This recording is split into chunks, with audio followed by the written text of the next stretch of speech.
Chapter 4 देख रहे हैं, मोशन इन अ प्लेन।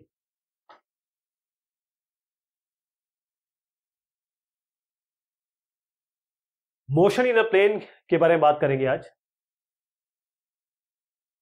जब हमने motion in a straight line देखा तो हमने उसमें बात की पोजीशन की, डिस्प्लेसमेंट की, वेलोसिटी की, एक्सेलरेशन की। अब किसी भी ऑब्जेक्ट के मोशन को अगर हम स्ट्रेट लाइन में डिस्क्राइब करें तो ये सब चीजों की आवश्यकता होती है। दूसरा हमने देखा कि भाई हम प्लस और माइनस साइन हम देखते हैं कि अगर इस डायरेक्शन में जा रहा है तो प्लस लेंगे, इसमें जा रहा है तो नेगेटिव लेंगे, और या वाइस वर्सा। लेकिन जब हम बात करते हैं टू डिमेंशन की, एक डिमेंशन मतलब अगर मैं इस तरीके से बनाऊं इसको, तो एक डिमेंशन में आप मूव कर रहे हैं। लेकिन जब आप टू डिमेंशन, जैसे मैं ये एक्स और वाई और जेड बनाता हूं, अगर एक्स डायरेक्शन में मूव कर रहे हैं तो ठीक है, वन डिमेंशन।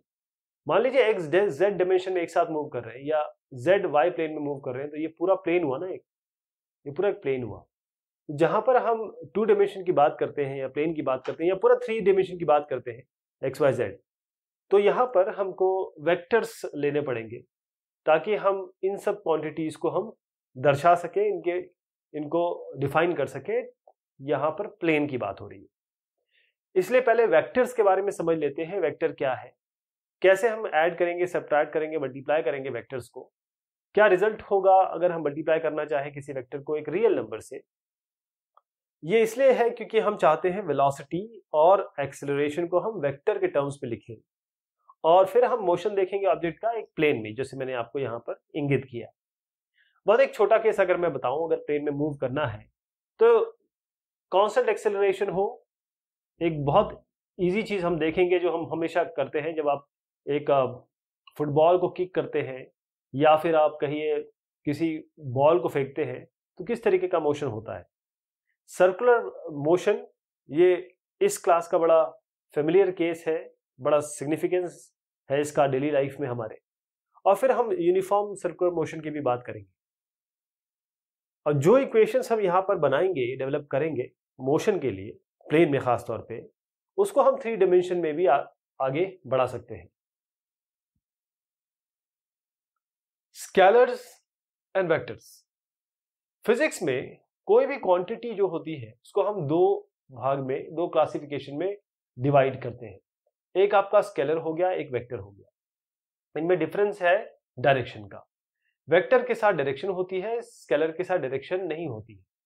एक सिंगल नंबर आप समझ लीजिए, उसके साथ प्रॉपर यूनिट होती है, यानी मैग्नीट्यूड होगा। तो स्केलर क्वांटिटी एक ऐसी क्वांटिटी होती है जिसका मैग्नीट्यूड होगा, उसकी कोई वैल्यू होगी, उसकी कोई यूनिट होगी। जैसे दो पॉइंट के बीच में जो डिस्टेंस है, मास होता है जो ऑब्जेक्ट का, टेम्परेचर क्या होता है बॉडी का, और जो समय लगा किसी पर्टिकुलर इवेंट को होने में, जो रूल्स है, अगर आप कंबाइन करना चाहें स्केलर्स को, बिल्कुल उसी तरीके से है जैसे अलजेब्रा में हमने किया, 2 + 3 5 - 6, इस तरीके से स्केलर्स को हम ऐड कर सकते हैं, सब्ट्रैक्ट कर सकते हैं, मल्टीप्लाई कर सकते हैं, डिवाइड कर सकते हैं, यानी कि बेसिक अलजेब्रिक ऑपरेशन हम इस पे कर सकते हैं। जिस तरीके से हमारे ऑर्डिनरी नंबर्स है उसी तरीके से। जैसे अगर मैं लेंथ और ब्रेथ की बात करूं रेक्टेंगल के, और 1 मीटर और 0.5 मीटर इसका लेंथ और ब्रेथ है, तो पेरीमीटर निकालना है तो क्या करेंगे, हमको पेरीमीटर निकालना है तो हम सारे साइड को जोड़ देंगे। तो 2 बार 1 आएगा, 2 बार 0.5 आएगा, कुल मिला के 3 हो जाएगा। जो लेंथ है हर एक साइड का वो स्केलर क्वांटिटी है, क्योंकि हम स्केलर क्वांटिटीज को जोड़ रहे हैं। तो जो पेरीमीटर आएगा, यानी कि जो इसकी परिधि है, बाउंड्री है, उसको जोड़ेंगे तो वो स्केलर आती है। एक और एग्जांपल देखते हैं। अगर मैक्सिमम और मिनिमम टेम्परेचर किसी एक दिन का 35.6 और 24.2 24.2 है, तो डिफरेंस क्या होगा, इन दोनों को माइनस कर दीजिए, 11.4 हो जाएगा। एक यूनिफॉर्म सॉलिड क्यूब लीजिए जो एल्यूमिनियम का है, जिसका एक साइड 10 सेंटीमीटर दिया हुआ है, उसका मास 2.7 kg है। वॉल्यूम क्या होगा इसका, अगर क्यूब है तो आप वॉल्यूम कैसे निकालते हैं, length into breadth into height, क्योंकि क्यूब में लेंथ ब्रेथ हाइट दोनों तीनों बराबर होते हैं, इसलिए हम इसको मल्टीप्लाई कर देंगे, 10 × 10 × 10। ये सेंटीमीटर में है इसलिए मीटर में किया है, इसलिए आपका 10⁻³ आ रहा है। ये स्केलर है। डेंसिटी की बात करें तो मास को वॉल्यूम से अगर मल्टीप्लाई कर दें तो डेंसिटी आ जाएगी, वो भी ऐसा इस तरीके से आ जाएगा। वॉल्यूम मतलब इसको आप इससे मल्टीप्लाई करेंगे तो आपके पास वॉल्यूम और मास को मल्टीप्लाई करके डेंसिटी आ जाएगी। अब वेक्टर क्वांटिटी की बात करते हैं। वेक्टर क्वांटिटी एक ऐसी क्वांटिटी है जिसमें मैग्नीट्यूड भी होगा, यानी कि कोई पर्टिकुलर वैल्यू होगी x, और साथ में डायरेक्शन भी हो। और ये जो वेक्टर है इसमें डायरेक्शन ट्राइंगल ऑफ एडिशन को क्योंकि हम बात कर रहे हैं वेक्टर्स की, तो ट्राइंगल ऑफ एडिशन को फॉलो करेंगे ये आप कहें कि क्योंकि दो ट्राइंगल बन के पैरेललोग्राम बन जाता है, तो पैरेललोग्राम का जो लॉ है एडिशन का वो यहां पर होगा। तो वेक्टर इसके मैग्नीट्यूड से स्पेसिफाई होता है और साथ में इसके साथ एक डायरेक्शन भी होती है। जो फिजिकल क्वांटिटीज जिनको हम वेक्टर बोलते हैं, जैसे डिस्प्लेसमेंट है, वेलोसिटी है, एक्सेलरेशन है, फोर्स है, ये सारे के सारे वेक्टर में आते हैं। अब बात आती है कैसे हम इसको रिप्रेजेंट करें वेक्टर को। तो इसके लिए हम क्या करते हैं, एक तो बोल्ड में लिखते हैं उस अक्षर को या उस चीज को। अभी मैं आपको बताऊंगा जहां जो यहाँ आपको बोल्ड में दिख रहा है, तो वेलोसिटी हम इसको बोल्ड वी लिखेंगे, लेकिन बोल्ड में लिखेंगे। और क्योंकि बोल्ड थोड़ा सा डिफिकल्ट है बनाना, तो जब हम हाथ से लिखते हैं तो हम क्या करते हैं, वी लेंगे, इसके ऊपर एक एरो लगा देंगे। तो बोल्ड लिखना थोड़ा सा मुश्किल होता है कॉपी पन्ने में, जब आप इसको आंसर वगैरह लिखेंगे। तो ये जो कैपिटल वी या बोल्ड वी है या फिर वी के ऊपर जो एरो है, ये दोनों ही वेलोसिटी वेक्टर दिखा रहे हैं। जो इसकी मैग्नीट्यूड है वेक्टर की, उसको हम ये जो जैसे वी है इसको हम इस तरीके से कर देंगे। और वेक्टर ले रहे हैं तो मतलब इस तरीके से ले रहे हैं, तो इसके आगे दो लकीरें खींचेंगे आगे पीछे, तो इसको हम एब्सोल्यूट वैल्यू बताएंगे। तो वेक्टर को हम रिप्रेजेंट करेंगे बोल्ड फेस से, जैसे यहाँ पर आप देख पा रहे हैं। और अगर आपका लाइट फेस है तो आप मतलब खास तौर पे जब इनकी मैग्नीट्यूड दिखाना चाहेंगे तो आप इनको नॉर्मल फेस से दिखाएंगे।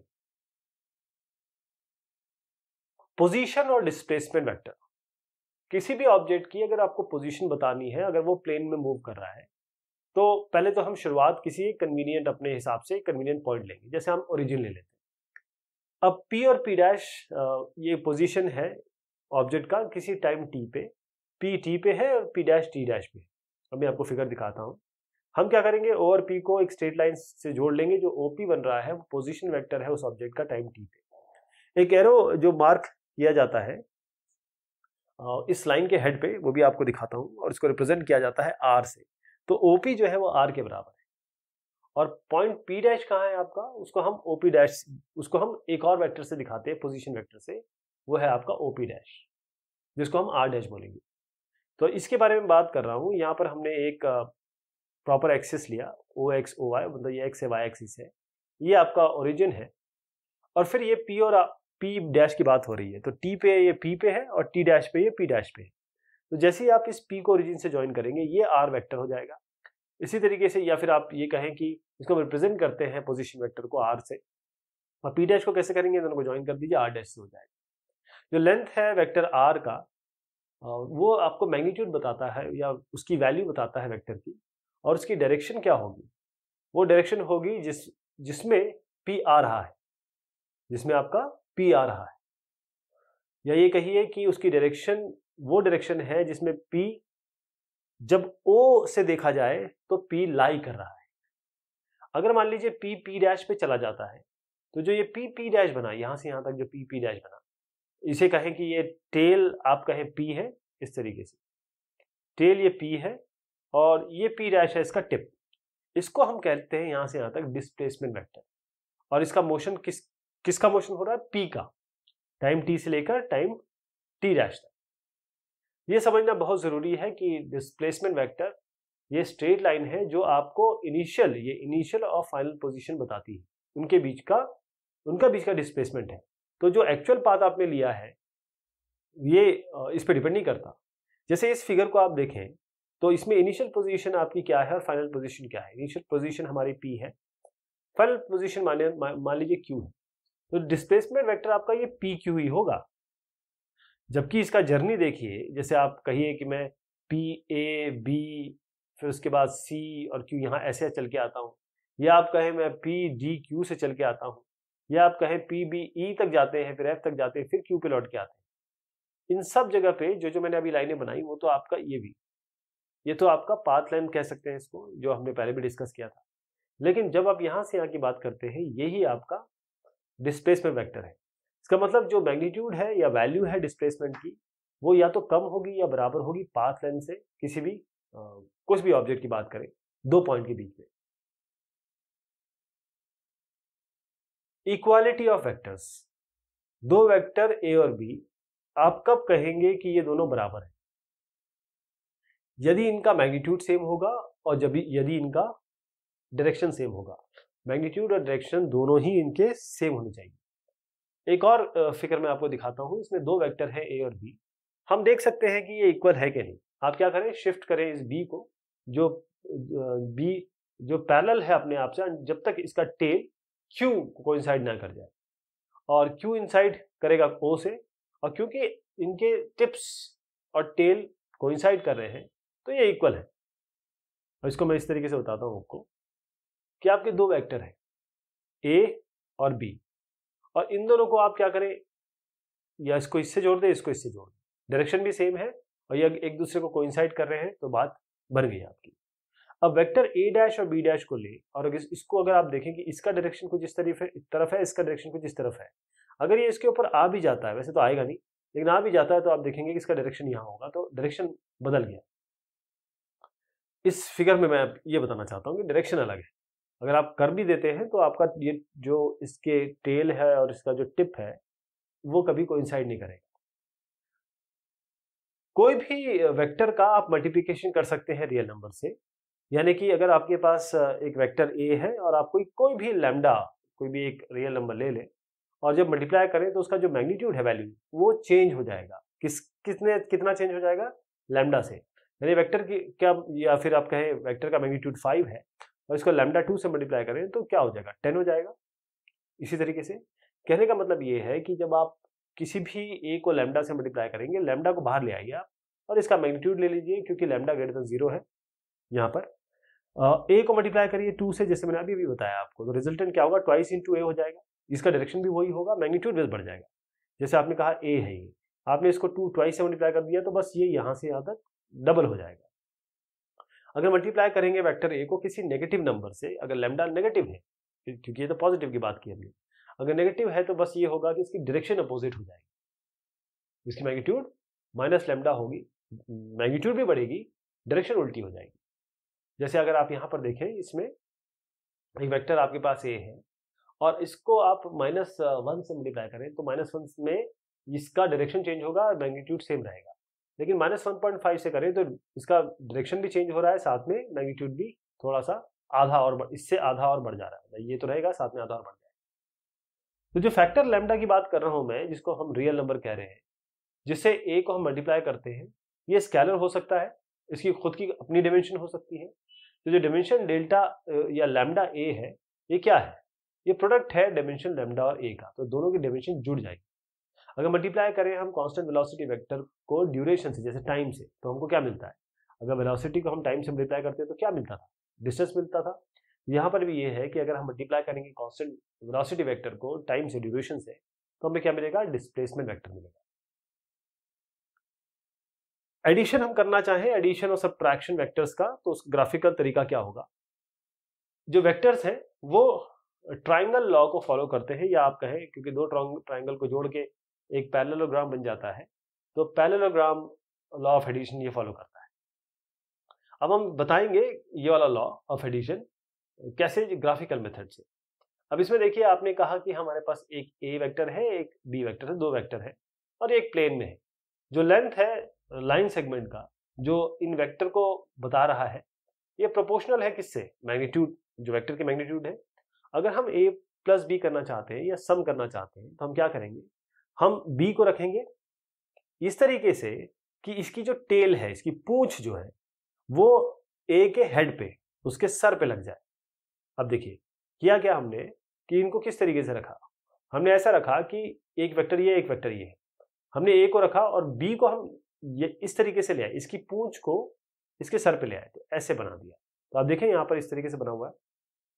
ओके, अब हम क्या करेंगे? इन दोनों को ज्वाइन करेंगे और इस पॉइंट को इससे ज्वाइन करेंगे, यानी कि टेल जो है ए का, उसको हम बी के हेड से, सर से ज्वाइन कर देंगे। तो जो लाइन आपको ओ क्यू बनी है, ये वेक्टर आर मान लीजिए, इसको R equal to A plus B. और क्योंकि ये एडिशन है सिंपल, आप ऐसे भी कर सकते थे कि इसको बी लीजिए, ऐसे बी, और इसके जो इसका सर है वहां पर इसके ए के पूंछ को लगा दीजिएगा या ए के टेल को लगा दीजिएगा। जब आप इसको ज्वाइन करेंगे तब भी आपका r equal to B plus A ही आएगा। तो वेक्टर यहाँ पर ए बी है, वेक्टर ए को हमने ए और बी को ग्राफिकली जोड़ा, इसको भी ग्राफिकली जोड़ा। और यहाँ बताने की कोशिश कर रहे हैं कि एसोसिएटिव लॉ क्या है वेक्टर एडिशन का। वेक्टर एडिशन में एसोसिएटिव लॉ क्या कहता है। अब हमने यहाँ पर अरेंजमेंट किया हेड और टेल का, तो इसी ग्राफिकल मेथड को हम कहते हैं हेड टू टेल मेथड। क्या कहते हैं, क्योंकि हेड और टेल मैंने जो सर और पूंछ बताई, तो जो दो वेक्टर और उनका जो रिजल्ट आ रहा है वो ट्राइंगल बना रहा है। बेसिकली आपने देखा सब जगह ट्राइंगल बन रहा था दोनों ही केस में, तो इसको हम ट्राइंगल मेथड भी कहते हैं वेक्टर एडिशन का। और अगर हम रिजल्टेंट बी प्लस ए देखें, एक और फिगर आपने देखा, तो ये जो सेम वेक्टर है वही मिलेगा। मेरा कहने का मतलब ये था,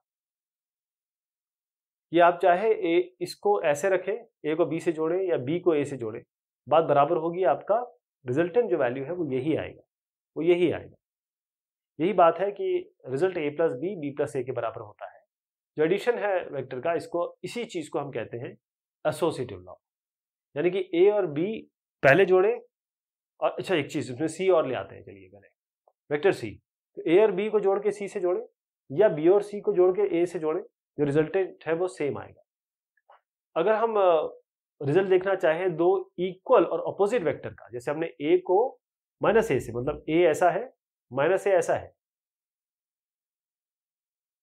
इनको जोड़ने की कोशिश करें तो क्या आएगा, क्योंकि दोनों की मैग्नीट्यूड जो है वो सेम है लेकिन डायरेक्शन अपोजिट है।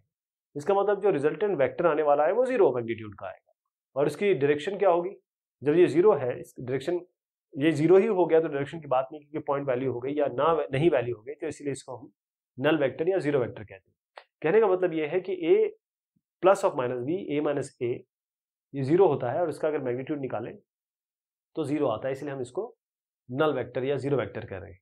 क्योंकि मैग्नीट्यूड नल वेक्टर की जीरो होती है तो उसकी डायरेक्शन हम बता नहीं सकते, क्योंकि डायरेक्शन है ही नहीं इसकी। तो नल वेक्टर जब भी आता है जब हम मल्टीप्लाई करते हैं किसी ए वेक्टर को नंबर जीरो से, यानी कि अगर हमने कहा कि ए प्लस जीरो करें तो वही ए निकल के आ जाएगा, और अगर लैम्डा को जीरो से मल्टीप्लाई करें तो भी जीरो आएगा, और ए को मतलब इस रियल नंबर को जीरो से करें तो भी जीरो, या जीरो वेक्टर से या नल वेक्टर से, और अगर ए को नल वेक्टर से करें तो भी आपका नल ही आएगा। तो जीरो वेक्टर की मीनिंग क्या है, अगर हम इस फिगर को बहुत ध्यान से देखें जो हमने डिस्कशन किया, मैं इसको भी बनाने की भी कोशिश करूंगा। पहले समझिए कि पोजीशन डिस्प्लेसमेंट वेक्टर, अगर हम किसी भी सपोज करिए कि एक ऑब्जेक्ट है जो पी पे है और टाइम टी पे, और वो पी डैश पे चला जाता है, पी किसी टी डैश टाइम पे पी डैश पे चला जाता है, तो उसका डिस्प्लेसमेंट क्या होगा, क्योंकि इनिशियल और फाइनल पोजीशन आपकी अगर अलग हो तब तो हम निकालेंगे कुछ, लेकिन इनिशियल और फाइनल पोजीशन कोइंसाइड कर रहे हैं तो हम क्या कहेंगे, डिस्प्लेसमेंट नल है। कहने का मतलब ये है कि हमारे पास ये है पी, ये पी डैश पे जाता है तो बहुत अच्छी बात है, लेकिन जब ये पी डैश पे जाता ही नहीं, ये भी सेम है और ये भी सेम है, इसका मतलब डिस्प्लेसमेंट वेक्टर कितना हुआ, ये तो जीरो हुआ, ये यहाँ था और यहाँ ही रह गया, तो इसे हम नल वेक्टर कहते हैं, ये इसका मतलब है। अब अगर हम सब्ट्रैक्शन करना चाहते हैं वेक्टर का, उसको कैसे करेंगे, उसको हम एडिशन के टर्म्स में दिखाएंगे। हम क्या करेंगे, हम डिफाइन करेंगे जो डिफरेंस है और बी का, उसको हम ए प्लस बी करते थे, सब्ट्रैक्शन का मतलब होगा ए प्लस ऑफ माइनस बी। ठीक, हम सब्ट्रैक्शन नहीं करेंगे लेकिन माइनस बी, यानी कि बी का जो मैग्नीट्यूड है वो तो सेम रहेगा लेकिन इसका डायरेक्शन बदल देंगे। तो वेक्टर माइनस बी हम ऐड करेंगे ए में तो हमको ए माइनस बी मिल जाएगा। जो वेक्टर R1 है, अगर आप R1 की बात करते हैं तो हम ए प्लस बी बोलेंगे। मैं इसको ध्यान से बताऊं, ये ए है, ये बी है, हम बी को ए प्लस बी करना तो चाहते हैं लेकिन हम चाहते हैं कि ए माइनस बी भी सीखें, तो माइनस बी के लिए हमने इसको उल्टा कर दिया, इसके डायरेक्शन अपोजिट कर दिया। तो हुआ क्या, ये आपका ए है, ये आपका बी है, तो ये ए प्लस बी, लेकिन जैसे ये बी है हमने इसको अपोजिट कर दिया, माइनस बी हो गया, तो अब इसको जोड़ेंगे तो ए माइनस बी आएगा। बस इतना सिंपल तरीका है। तो हम यहाँ पर हमने किया क्या, पैरेललोग्राम मेथड यूज किया ताकि हम सम निकाल सके। अगर हमारे पास ए और बी वेक्टर है, बहुत अच्छी बात है। अगर हम उसको ऐड करना चाहते हैं तो उनकी जो टेल है वो कॉमन ओरिजिन पे लाएंगे, और मैं आपको इसका फिगर भी आपको दिखाता हूँ। अब हम क्या करेंगे, ड्रॉ करेंगे, बनाएंगे एक लाइन को, जो हेड है ए के वो पैरेलल बनाएंगे बी को, और एक और लाइन हेड जो बी का हेड है वहीं से पैरेलल बनाएंगे ए को ताकि एक पैरेललोग्राम बना सके। बेसिकली हमको पैरेललोग्राम बनाना है। अब हम ज्वाइन करेंगे जो पॉइंट है इंटरसेक्शन इन दो लाइंस का ओरिजिन के साथ। जो रिजल्टेंट आर वेक्टर आएगा उसको डायरेक्ट होगा ओरिजिन से डायगोनल ओएस, मतलब एक डायगोनल आएगा इसमें। और जो ट्रायंगल लॉ है वो हम इसलिए यूज करते हैं ताकि हम ए और बी का रिजल्टेंट निकाल सके। और आप देखेंगे कि चाहे ट्रायंगल मेथड यूज करें चाहे पैरेललोग्राम मेथड यूज करें, आता दोनों में सेम है, तो दोनों मेथड इक्विवेलेंट है। इसको बहुत ध्यान से देखिएगा। मैंने आपको जो बताया था इसमें हमने क्या किया, दो वेक्टर हमारे पास ए है और बी है, और हमने क्या किया, इनकी जो टेल्स है उनको हम कॉमन ओरिजिन पे ले आए, दोनों के टेल को। अब हमको सम ए और बी निकालना है पैरेललोग्राम से। कैसे करेंगे? सम निकालना है तो हम क्या करेंगे, ये हमारा ए है, ये हमारा बी। हम क्या करेंगे, ए के पैरेलल हम एक ए वेक्टर ही बनाएंगे और बी के पैरेलल हम बी वेक्टर बनाएंगे। ओके, तो ये आर क्या होगा, ए, क्योंकि ये तो बी के बराबर बनाया है, ये ए के बराबर बनाया है, तो आर क्या होगा, या तो ए प्लस बी यहां से आ जाएगा या यहां से ए प्लस बी, क्योंकि बी प्लस ए प्लस बी कम्यूटेटिव होता है, एसोसिएटिव होता है। एक सवाल देखते हैं। पानी गिर रहा है वर्टिकली, इसकी स्पीड जो है वो 35 मीटर पर सेकंड दी हुई है। अब पानी गिर तो रहा है, इसके बाद यहाँ पर हवा आनी शुरू हो जाती है। हवा की स्पीड जो है वो 12 मीटर पर सेकंड है। पानी के गिरने की जो स्पीड है वो 35 है। अब किस डायरेक्शन में एक लड़का है, किस डायरेक्शन में अपना अम्ब्रेला या छतरी पकड़े ताकि कोई वो भीगे ना। तो इसको इस तरीके से समझिए कि ये है आपका विंड की डायरेक्शन, ये है आपके रेन की डायरेक्शन। रिजल्टेंट डायरेक्शन कुछ इस तरीके से हो रही है। तो ये जो थीटा है इस एंगल में इनको पकड़ना पड़ेगा ताकि काम बने। ये डायरेक्शन दिया हुआ है east north south east west. तो जो वेलोसिटी है रेन या विंड की वो हम वी आर से और वी डब्ल्यू से रिप्रेजेंट करते हैं, और ये आप फिगर में भी देख पा रहे हैं। अब हम रूल लगाते हैं वेक्टर एडिशन का।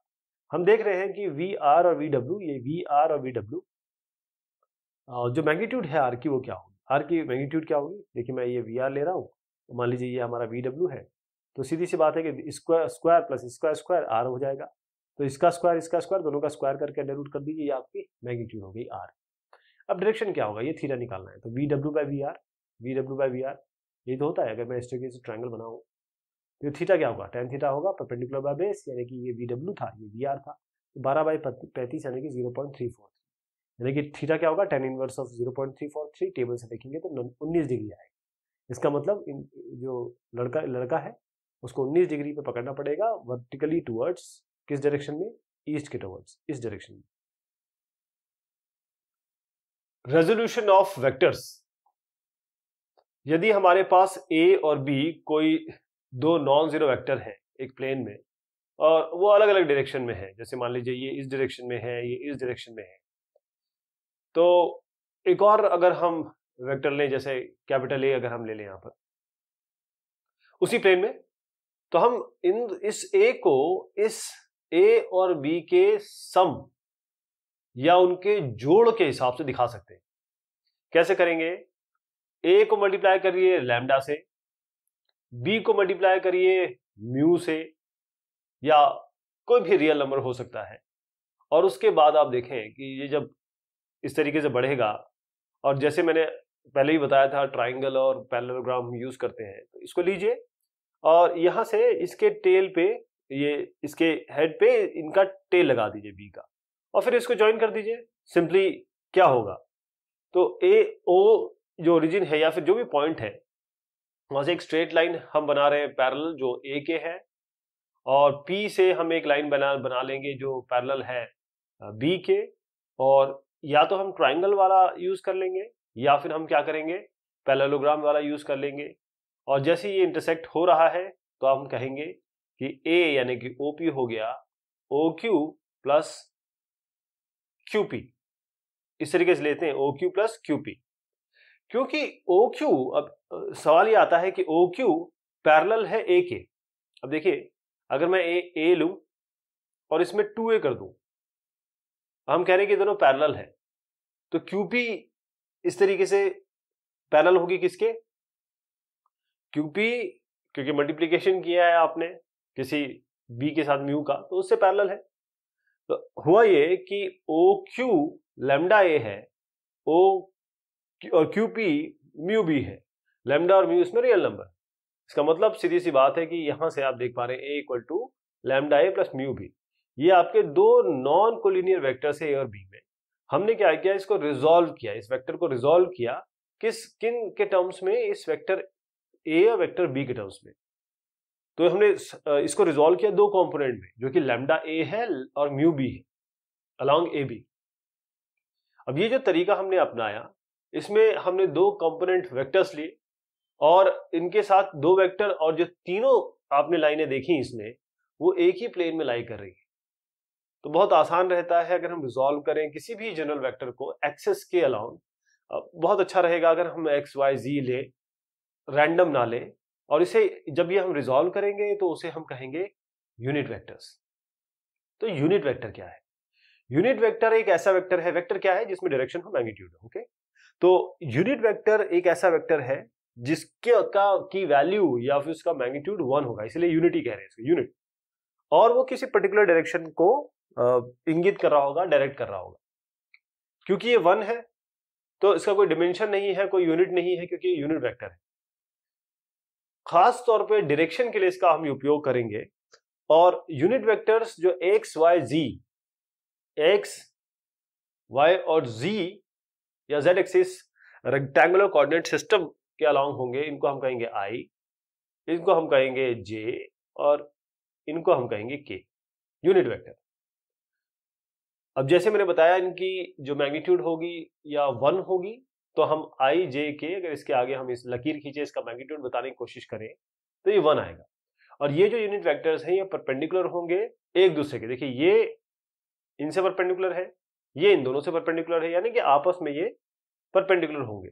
ध्यान दीजिए, इसके ऊपर हमने एक कैप पहनाई है, इस तरीके की कैप है, ताकि ये नॉर्मल वेक्टर से अलग लगे। ए वेक्टर अलग है, ए के ऊपर कैप वेक्टर अलग है। ए नॉर्मल वेक्टर है और ए कैप जो है ये बताता है कि ये यूनिट वेक्टर है। अब हम दो डिमेंशन की बात कर रहे हैं, इसका मतलब हमको दो यूनिट चाहिए किसी भी चीज को दिखाने के लिए। मोशन जो दो डिमेंशन में है, हमारे पास दो ही यूनिट वेक्टर होंगे तो काम बन जाएगा। अगर हम मल्टीप्लाई करें यूनिट वेक्टर को किसी भी स्केलर से, किसी भी स्केलर वैल्यू से, तो वेक्टर ही आएगा, क्योंकि वेक्टर को किसी नंबर से मल्टीप्लाई कर रहे हैं। जैसे हमने कहा कि ये n है और हमने इसको लैम्डा से मल्टीप्लाई किया, तो जनरल अगर हम बात करें तो किसी भी a को हम लिख सकते हैं इसका मॉड a और n। और ये n क्या है? ये यूनिट वेक्टर है अलोंग a। मतलब अगर a इस तरीके से है तो हम अगर यूनिट वेक्टर से मल्टीप्लाई करें इसको, तो ये आपका यूनिट वेक्टर अलोंग, और या एक तरीके से आप कहें कि जो रिजल्टेंट वेक्टर होगा वो वेक्टर होगा a, जो अलोंग a डायरेक्शन में होगा, लेकिन यहां पर आप इसको यूनिट वेक्टर से मल्टीप्लाई कर सकते हैं। अब क्या करेंगे, हम रिजॉल्व कर सकते हैं वेक्टर o को किस टर्म्स में, क्योंकि मैंने कहा कि दो डिमेंशन है तो i और j ही काफी रहेगा। हम जब तीन डिमेंशन में जाएंगे तो i j k कर देंगे। तो अगर हमारे पास एक वेक्टर है जो एक्स वाई, इसको मानिए ये एक्स और वाई, अगर एक्स वाई प्लेन में है तो हम क्या करेंगे, हम लाइन बनाएंगे जो हेड है a, परपेंडिकुलर है कोऑर्डिनेट एक्सिस के, मैं फिगर में दिखाता हूं आपको। और a1 और a2 इस तरीके से हमको मिलेंगे, और a1 a2 इस तरीके से मिलेंगे कि a1 और a2 हम जोड़ के a बन जाएंगे या बना देंगे। और a1 पैरेलल है, देखिए इसको इस तरीके से समझिए कि आप, मैं इसको डायग्राम दिखाता हूं पहले आपको, यहां से समझते हैं फिर मैं आपको पीछे ले जाता हूं। ये मैंने बताया कि ये i x के अलोंग यूनिट वेक्टर है, j y के अलोंग, और k आपके z के अलोंग, x y z इस तरीके से बनाते हैं। अब एक वेक्टर a है, ये वाला वेक्टर, इसको हम रिजॉल्व कर रहे हैं a1 और a2 में अलोंग x और y एक्सिस। दो डिमेंशन है, या फिर कहें कि प्लेन है, तो दो डिमेंशन चाहिए हमको x y z। अब अगर हम a1 और a2 को रिप्रेजेंट करना चाहे i और j के रिस्पेक्ट में, यानी कि यूनिट वेक्टर में, तो a1 क्या होगा, ax इंटू आई कैप, a2 क्या होगा, ay, ये जो इसका मैग्नीट्यूड होगा, इंटू जे कैप। तो ये आपने a1 और a2 को i और j टर्म्स में दिखा दिया, ये रिप्रेजेंटेशन के लिए। मैं फिर से बताता हूं कि जैसे हम रिजॉल्व करते हैं, हमने कहा कि भाई ax इसकी दूरी है, जैसे मैंने कहा कि मल्टीप्लाई कर रहे हैं हम किसी वेक्टर को यूनिट वेक्टर के साथ या स्केलर के साथ, तो a1 होगा axi, a2 होगा ayj। जहां पर ax और ay आप जो देख रहे हैं ये रियल नंबर्स है, और ये जो है ये प्रॉपर वेक्टर है। और जैसे आपने डायग्राम में भी देखा a किसके बराबर हो रहा है, इन दोनों के बराबर, क्योंकि a equal to a1 plus a2, a1 को हमने कहा ये है, a2 को हमने ये कहा, दोनों को जोड़ दिया। फाइनल जो मैंने फिगर में दिखाया, जो क्वांटिटीज ax और ay है, ये बेसिकली x और y के कंपोनेंट है a के x और y कंपोनेंट है। तो ax ये अपने आप में वेक्टर नहीं है, ये एक स्केलर क्वांटिटी है, लेकिन जैसे ही इसके साथ ये आई कैप आप जोड़ देते हैं, ध्यान दीजिएगा, बहुत बड़ी बात बता रहा हूं आपको, ax अपने आप में वेक्टर नहीं है, इसको वेक्टर बनाने के लिए हम आई कैप का यूज कर रहे हैं, तब ये वेक्टर बन जाएगा। इसी तरीके से ayj के लिए भी सेम डिस्कशन है। अगर आप डायग्राम को देखें और सिंपल ट्रिग्नोमेट्री लगाएं तो देखिए ये ax क्या होगा, यहां से यहां तक क्या होगा, मैं इसको जोड़ देता हूं, ये ay क्या होगा, ay ये होगा और ax ये होगा, तो ay ये है, ax ये है। अब देखिए ये थीटा है, तो x कितना हो जाएगा, आप जानते हैं cos थीटा क्या होता है, इससे लेते हैं, पंडित बद्री प्रसाद हर हर बोल, पंडित बद्री प्रसाद हर हर बोल में अगर आप cos थीटा लेंगे तो बेस अपॉन हाइपोटेन्यूज यानी कि ax बाय a, ये a है, तो ax बाय a क्या होगा, cos थीटा, तो a को इधर ले जाएंगे तो ax a cos थीटा हो जाएगा। इसी तरीके से sin थीटा लीजिए, sin थीटा है परपेंडिकुलर बाय हाइपोटेन्यूज यानी ay बाय a, तो ay कैसे आएगा, a sin थीटा। तो कंपोनेंट जो वेक्टर के हैं वो पॉजिटिव भी हो सकते हैं, नेगेटिव भी हो सकते हैं, या फिर जीरो भी हो सकते हैं, ये पूरी तरह थीटा पे डिपेंड करता है, थीटा कौन सा एंगल है।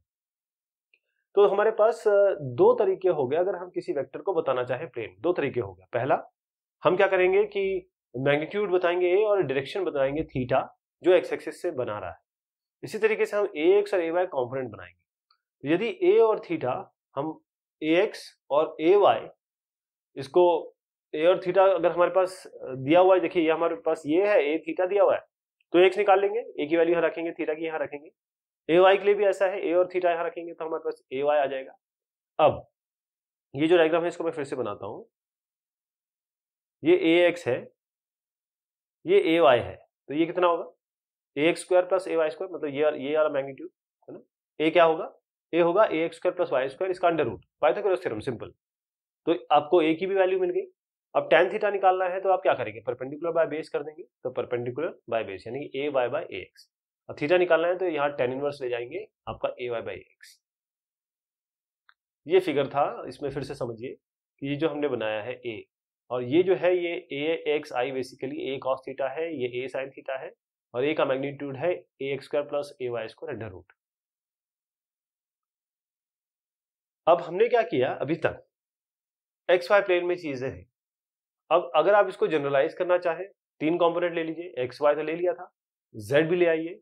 अब यहाँ पर थोड़ा सा ये जो प्लेन था अब ये 3D दिखने लगेगा आपको। ये देखिए यहाँ पर प्रॉपर आपका एक क्यूब बन रहा है, क्यूब बन रहा है, यानी कि ये आपका ए एक्स है, ये ए वाई है, यहाँ तक तो हम चल चुके थे। एक हमने ए जेड भी जोड़ दिया, ए जेड जोड़ दिया, और उसके बाद हमने कहा कि हम ये एक क्यूब बनाते हैं, और यहाँ से यहाँ तक हमने इसको, ये डायगोनल हो गई, ये जो डायगोनल हो गई, अब आपका यहां से यहां तक दूरी ax है, मतलब ये दूरी ax है, ये दूरी आपकी ay है, और ये दूरी आपकी az है। तीन दूरियां हो गई आपकी ax ay az ना। तो वेक्टर a जिसको हमने रिजॉल्व किया x y z z axis में, और आप क्लियर देख पा रहे हैं कि अगर मैं इस एंगल को अल्फा मानूं जो x के साथ बना रहा है, इस एंगल को बीटा मानूं जो y के साथ बना रहा है, और इस एंगल को गामा माना जाए, जो ये लाइन, जो ये डायगोनल आपके इसके साथ बना रही है z के साथ, राइट। तो ax क्या होगा, जैसे हमने पहले कहा था कि भाई ax है a cos अल्फा, ay है a cos बीटा, और az है a cos गामा।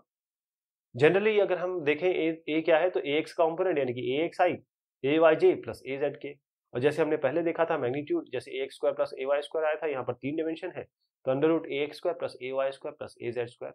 और पोजीशन वेक्टर क्या होगा, जैसे पहले हमने axi प्लस ayj कहा था, यहाँ पर xi plus yj plus zk, ये आपका पोजीशन वेक्टर हो गया। तो एक्स वाई जेड ये कंपोनेंट है आर के एक्स वाई जेड एक्सिस पे। वेक्टर एडिशन, वेक्टर एडिशन का एनालिटिकल तरीका क्या होगा, एनालिटिकल मेथड क्या है। ग्राफिकल मेथड जब हम यूज करते हैं, अगर वेक्टर को ऐड करना है, बहुत अच्छे से हम इसको विजुअलाइज कर सकते हैं, क्योंकि ग्राफिकल मेथड है, और बड़े अच्छे से सामने आपका रिजल्टेंट वेक्टर आ जाता है। कभी कभी थोड़ा सा ये टीडियस होता है और उसकी एक्यूरेसी भी लिमिटेड हो जाती है। तो हम करेंगे क्या, हम उसके वेक्टर के जो कंपोनेंट है उनको लेंगे, उनको जोड़ेंगे, यानी कि हम अब एनालिटिकल मेथड अपनाएंगे। अगर आपके पास ए और बी दो वेक्टर हैं एक्स वाई प्लेन में, इसका कंपोनेंट है ए एक्स, इसका कंपोनेंट है ए वाई, बी का कंपोनेंट है बी एक्स बी वाई, तो ए को कैसे रिप्रेजेंट करेंगे, ए एक्स आई प्लस ए वाई जे, ये हम ऑलरेडी सीख चुके हैं। बी को रिप्रेजेंट करेंगे बी एक्स आई प्लस बी वाई। अगर आप सम देखना चाहे आर का, ए प्लस बी करें तो ये ए का कंपोनेंट जुड़ गया, बी का कंपोनेंट जुड़ गया, आई वाले को एक साथ ले लीजिए, जे वाले को एक साथ ले लीजिए, यानी कि ए एक्स प्लस बी एक्स आई के साथ, ए वाई प्लस बी वाई जे के साथ। अब अगर रिजल्टेंट इसको लेना चाहे तो हम क्या इनको कहेंगे कि आर एक्स है, इनको कहेंगे हम आर वाई। तो आर एक्स कितना होगा, A X plus B X, R Y हो गया A Y plus B Y. तो हर एक कंपोनेंट जो रिजल्टेंट वेक्टर का आ रहा है वो उसके करस्पॉन्डिंग कंपोनेंट जो ए और बी के हैं उनको जोड़ा जा रहा है, यानी कि ए एक्स आई का बी एक्स जे का, मतलब ए एक्स बी एक्स कहां से आया, जो आई के साथ था उनको साथ जोड़ दिया, ए वाई बी वाई क्योंकि जे के साथ थे उनको साथ में जोड़ दिया। तो 3 डायमेंशन में इसको आगे ना बढ़ा दिया जाए, कैसे, ए आपका ए x I plus A Y j plus a z के, इसी तरीके से बी, इसी तरीके से आप दोनों को जोड़ दीजिए, आप ए और बी को। अब ए और बी को जोड़ेंगे तो आपके ये ए एक्स और बी एक्स साथ में जुड़ जाएंगे, इसको हम आर एक्स कहेंगे, ए और बी वाई साथ में जुड़ जाएंगे, इसको हम आर वाई कहेंगे, और ए जेड और बी जेड हम जोड़ेंगे तो ये आपका आर जेड आ जाएगा। अब इसी मेथड को हम एडिशन या सब्ट्रैक्शन, इसमें कितने भी वेक्टर आपके आएंगे उन सब के साथ आगे बढ़ा सकते हैं। जैसे अगर आपके पास वेक्टर है ए बी सी, ए बताया गया है ए एक्स आई ए वाई जे ए जेड के, इस तरीके से बी और सी है, तो अगर वेक्टर आप कहें T A plus B minus C, मतलब देखिए आपने एडिशन भी बताया और सब्ट्रैक्शन भी बताया, 3 अलग अलग वेक्टर है। तो आप क्या करेंगे, इसका ए एक्स लेंगे, इसका बी एक्स लेंगे और इसका सी एक्स माइनस कर देंगे, तो ए X plus B X minus C X, इस तरीके से वाई, इस तरीके से। इसको और समझने के लिए एक एग्जांपल लेते हैं। आपको मैग्नीट्यूड और डायरेक्शन बताना है, जो रिजल्टेंट वेक्टर दो वेक्टर है आपके पास ए और बी, और उसको किसके टर्म में बताना है, मैग्नीट्यूड और जो एंगल है उनके बीच में। तो हमारे पास ये इस तरीके से आया, हमारे पास एक ओपी हम लेते हैं, ओपी ये आपका एक वेक्टर हो गया ए और ओबी आपका वेक्टर हो गया बी। अब ये आपस में थीटा एंगल बना रहे हैं, तो हम पैरेललोग्राम मेथड यूज कर लेते हैं, इसको एक्सटेंड करें, इसको एक पैरेलल बना ले इससे, मतलब ये ए का पैरेलल ये हो गया, इस तरीके से बी का पैरेलल ये हो गया, दोनों पैरेलल आपके हो गए। अब ये आर क्या आएगा, सीधी सी बात है, ये ए है ये बी है, तो आर हो जाएगा ए प्लस बी। अब हम क्या करते हैं, एक परपेंडिकुलर ड्रॉप करते हैं, इसको एक्सटेंड कर लेते हैं। तो ऐसे नॉर्मल हो गया किसके, ओपी के, और नॉर्मल मतलब होता है, नॉर्मल का मतलब होता है परपेंडिकुलर, और पीएम जो इसमें आपको दिख रहा है ये हमने परपेंडिकुलर बनाया ओएस के लिए, ये भी हमने परपेंडिकुलर बनाया। अब ज्योमेट्री को देखिए इसकी, ओएस क्या है, ये किसी भी ट्रायंगल में अगर इस तरीके से हम बनाते हैं, मैं कह रहा हूं ये ओएस है, ये एस एन है और ये ओ एन है, यहां से यहां तक, तो this square will be equal to this square plus this square, वही हमने किया, ओ एस स्क्वायर हो गया O N square plus S N square. अब ओ एन क्या है इसमें, अब हमने एक और भी चीज बनाई है, अब इसमें ओ एन क्या है, O N is simply what, OP, OP ये पूरा यहां से यहां तक plus P N, O N यही तो है, तो ओ एन को ओपी प्लस पी एन कह सकते हैं। और पी एन क्या आ रहा है, ये देखिए यहां पर हमने कहा ये थीटा है, तो ये भी थीटा होगा, पैरेललोग्राम है ये, और ये थीटा है, इसका मतलब एस एन क्या हो जाएगा, ये एस पी का, या ये कहें कि इस बी का, ये यही तो बी है, बी का साइन थीटा, तो एस एन हो जाएगा बी साइन थीटा, यानी आप साइन थीटा निकालेंगे, अगर इस ट्रायंगल में साइन थीटा निकालेंगे तो आपका एस एन बाई बी ही आएगा, तो इसको आप एस एन को बी साइन थीटा कर सकते हैं। अब हमने क्या किया, आपने ओ एन को इस टर्म में लिख दिया, एस एन को इस टर्म में लिख दिया, यानी कि ओ एन को भी ए बी के टर्म में लिख दिया, एस एन को भी ए बी या बी के टर्म में लिख दिया। अब इन दोनों को यहाँ रख दीजिए, दोनों को स्क्वायर कर लीजिए, दोनों को जोड़ लीजिए, cos square sine square theta plus cos square theta जोड़ के 1 हो जाता है, तो आर आपका आएगा A square plus B square plus 2ab cos theta, under root कर दीजिए तो आर मिल जाएगा। अब जरा और आगे बढ़ते हैं, मैं आपको ना इस तरफ लाना चाहता हूँ, लॉ ऑफ कोसाइंस की तरफ या लॉ ऑफ साइंस की तरफ। अब ओ एस एन देखिए बहुत ध्यान से, हमारे पास ओ है, एस है, ये फिर इसी तरीके से समझिए, ये ओ है, ये एस है, ये एन है, इसमें एस एन क्या बन रहा है, ओ एस का साइन अल्फा, और ये हमने ये अल्फा लिया है, ध्यान रखिए ये अल्फा है, तो अगर ये पूरे ट्रायंगल को ले रहे हैं, ये अल्फा है, तो जैसे मैंने साइन और कॉस बताया था आपको, एस एन आपका हो जाएगा ओ एस साइन अल्फा, अगर आप साइन अल्फा निकालेंगे तो S N by O S आएगा। और ये क्या चीज है, ये तो हम कह रहे हैं पूरा का पूरा आर है, यहां से यहां तक आर है, यहां से यहां तक आर है, तो ये हो जाएगा आर साइन अल्फा। इसी तरीके से ट्रायंगल पी एस एन में हम जाते हैं, ये वाला पी एस एन, यही छोटे वाला ट्रायंगल अगर हम देखें तो एस एन क्या मिल रहा है इससे, एस एन मिल रहा है आपको पी एस साइन थीटा, ये थीटा होगा, ये अल्फा होगा। तो एस एन दो टर्म में आ गया आर साइन अल्फा, और एस एन दूसरे टर्म में आ गया B sine alpha, B sine theta. दोनों को बराबर कर दीजिए, R sine alpha equal to B sine theta.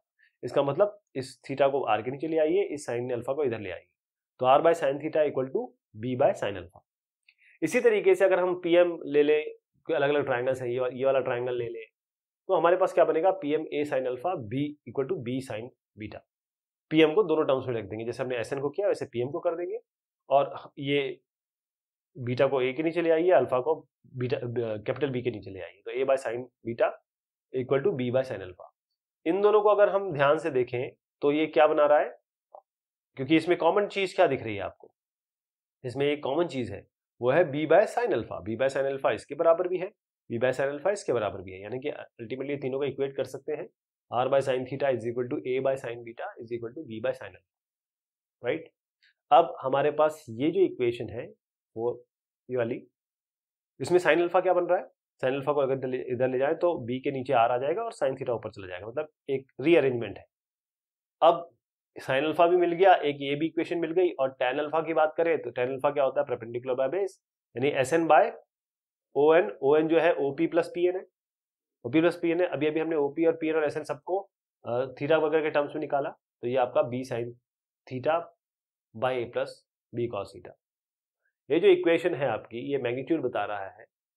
Equation ये वाली और ई और एफ आपको बता रहे हैं डायरेक्शन, क्योंकि इसमें साइन एंगल आ रहा है, और इसी को, इस इक्वेशन को हम कहते हैं लॉ ऑफ कोसाइंस, और इस इक्वेशन को हम कहते हैं ये वाला जो दिख रहा है, ये law of science, law of sine और लॉ ऑफ कोसाइन।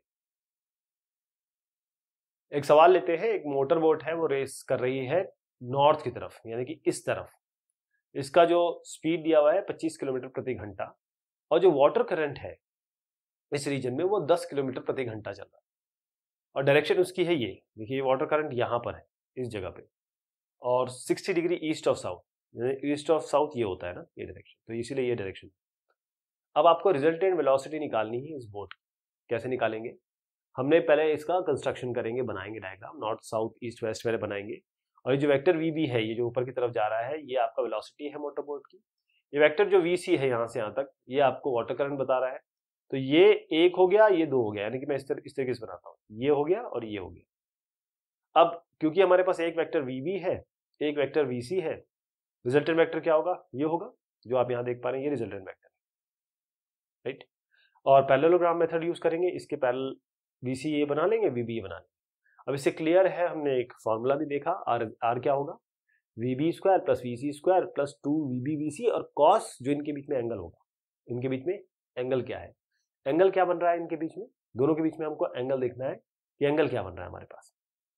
तो ये जो है, अगर आप इसको बहुत ध्यान से देखें, ये 60 डिग्री दिया हुआ है, ये पूरा 180 डिग्री है, 180 में आप 60 माइनस करिए, कितना आएगा 120 डिग्री। 120 डिग्री इनके बीच में एंगल हो गया। वीबी और वीसी के बारे में बात कर रहा हूं मैं, इनके बीच में एंगल बन रहा है आपका टोटल 180 माइनस 60, ये पूरा 180 होता है, ये 60 है, 60 को घटा दीजिए 180 से, तो 120, तो 120 डिग्री यहाँ लिख दीजिए, 120 कॉस 120 माइनस हाफ होता है, ये वैल्यू रखिए, अंडर रूट निकालिए, 22 किलोमीटर प्रति घंटा आएगा। यहाँ तक तो अब रिजल्टेंट वैल्यू आ गई। अगर आपको डायरेक्शन निकालना है तो हम लॉ ऑफ साइंस यूज करेंगे, यानी आर बाय, देखिए जो ये आर होगा, R by sine theta will be equal to VC by sine phi, ये एंगल है, ओके। तो साइन फाई क्या हो जाएगा, VC by R sine theta, आपको इसकी वीसी की भी वैल्यू पता है 10, साइन थीटा साइन 120 लगाएंगे, और आर भी पता है, अभी भी हमने यहाँ से निकाल लिया। तीनों चीज को रखेंगे और आप देखेंगे कि यहाँ पर आपका, क्योंकि साइन जो 120 है √3 होती है इसकी वैल्यू, तो फाई आपका आ जाएगा 23.4, जो कि एक्चुअल एंगल है ये वाला। मोशन इन अ प्लेन, इस में हम बताना चाहेंगे, डिस्कस करना चाहेंगे दो डायमेंशन में मोशन वेक्टर के अनुसार। तो पोजीशन वेक्टर और डिस्प्लेसमेंट क्या होगा, किसी भी चीज को बताने के लिए उसका डिस्टेंस, डिस्प्लेसमेंट, वेलोसिटी, एक्सेलरेशन सब की बात होती है। तो पोजीशन वेक्टर और डिस्प्लेसमेंट की बारे में बात करना चाहें तो जो पोजीशन वेक्टर आर होगा किसी भी पार्टिकल पी का प्लेन में, और रेफरेंस उसका ओरिजिन हम ले ले, जैसे ये ओरिजिन है हमारे पास, ये आर है, तो ये आर, ये पी का पोजीशन कैसे होगा, एक्स आई डायरेक्शन में गए आप, मतलब एक्स डिस्टेंस गए आई डायरेक्शन में, आई आपको क्या बताता है, यूनिट वेक्टर है। इस तरीके से आप थोड़ा सा और यूं चढ़े, कितना चढ़े, वाई जे, तो आप एक्स आई प्लस वाई जे, ये वाई जे होता है एक्स आई प्लस वाई जे, तो आर क्या हो गया, एक्स आई प्लस वाई जे, ये आर होता है एक्स आई प्लस वाई जे। जहाँ एक्स और वाई आप जो देख पा रहे हैं ये आपके कंपोनेंट है आर के एक्स और वाई एक्सिस के अलाउंग, और ये केवल कोऑर्डिनेट्स हैं, एक्स अपने आप, वाई अपने आप कोऑर्डिनेट है, और आई और जे मल्टीप्लाई होके ये वेक्टर बन जा रहे हैं। अब जरा डायरेक्शन की बात करें, इस डायरेक्शन का क्या होगा इस पर्टिकुलर केस में, डायरेक्शन क्या होगी, क्योंकि यहाँ पर स्ट्रेट नहीं है, यहाँ पर आपका बाकायदा कर्व है। यहाँ पर भी देखिए जो पोजीशन वेक्टर है इस वाले में कुछ अलग अलग चीजें दिख रही हैं आपको। ये पोजीशन वेक्टर कैसे हुआ, पोजीशन वेक्टर ये हुआ कि आप डिस्प्लेसमेंट से थोड़ा इसमें अंतर भी बताता हूँ आपको।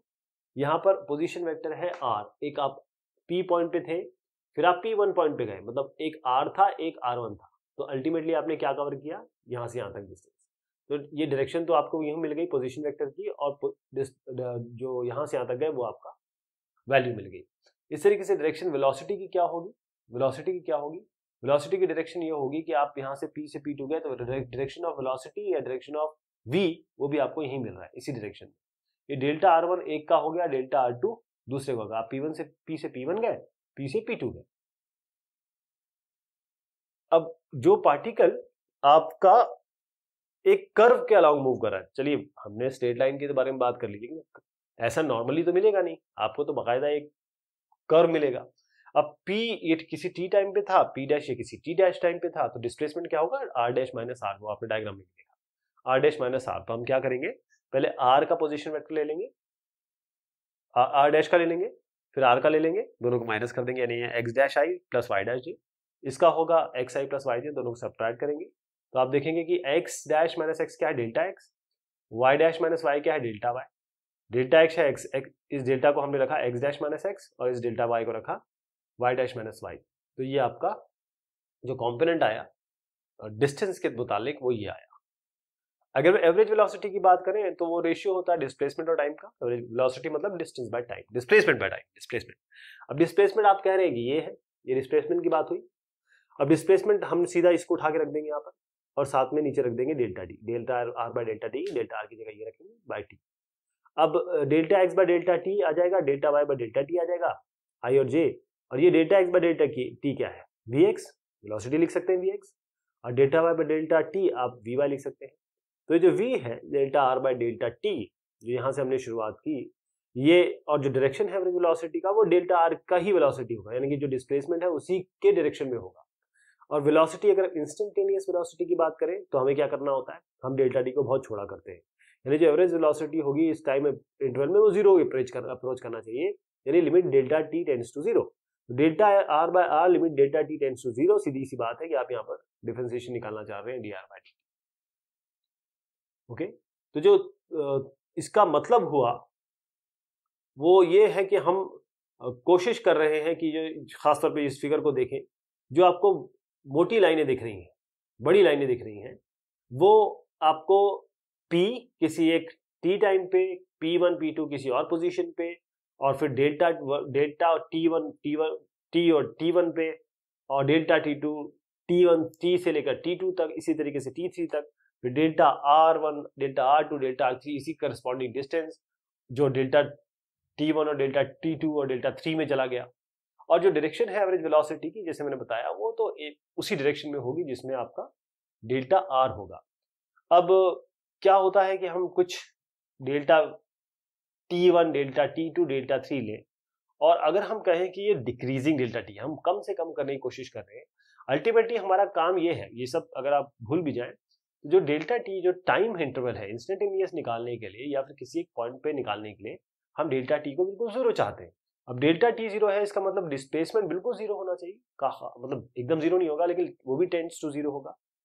ओके, तो ये कहां से आएगा, आप जब कोई भी कर्व है उसके अगर इस तरीके से बनाएंगे तो आपको यहाँ डेल्टा टी भी लेना पड़ेगा, डेल्टा आर भी लेना पड़ेगा, लेकिन अगर आप केवल टेंजेंट ले लें तो आपको क्या मिलेगा, केवल एक पॉइंट मिलेगा, और डेल्टा आर भी इसमें जीरो की तरफ जा रहा है। डायरेक्शन वेलोसिटी की किसी भी पॉइंट पे इस तरीके के पाथ में वो टेंजेंट होगी और ये जो टेंजेंट होगा इस तरीके से, मान लीजिए ये टेंजेंट लिया तो ये टेंजेंट ही आपको डायरेक्शन भी बता रहा है। अब इसको वेलोसिटी को कैसे कंपोनेंट फॉर्म में लिखेंगे, v आपका dr/dt है, लिमिट लगाइए डेल्टा t टेंड्स टू 0। आप जानते हैं कि डेल्टा r हम क्या ले रहे थे, डेल्टा x/डेल्टा t, डेल्टा y/डेल्टा t। i को जरा बाहर ले आइए, j को भी बाहर ले आइए, लिमिट अंदर लगा दीजिए। ये डेल्टा x/डेल्टा t होता है dx/dt, ये डेल्टा y/डेल्टा t होता है dy/dt, और हम dx/dt को जानते हैं vx होता है, dy/dt होता है vy। इसको इस तरीके से लिख सकते हैं। इसका मतलब ये है कि जो एक्सप्रेशन है कोऑर्डिनेट x और y का, ये टाइम के रिस्पेक्ट में हम डिफरेंशिएट या डिफरेंशिएशन इसका ले रहे हैं, और इन इक्वेशन को हम यूज कर सकते हैं vx और vy को निकालने के लिए। आपके पास vx क्या है, अगर यू v है, ये vx होता है, ये vy होता है, तो vx square plus vy square.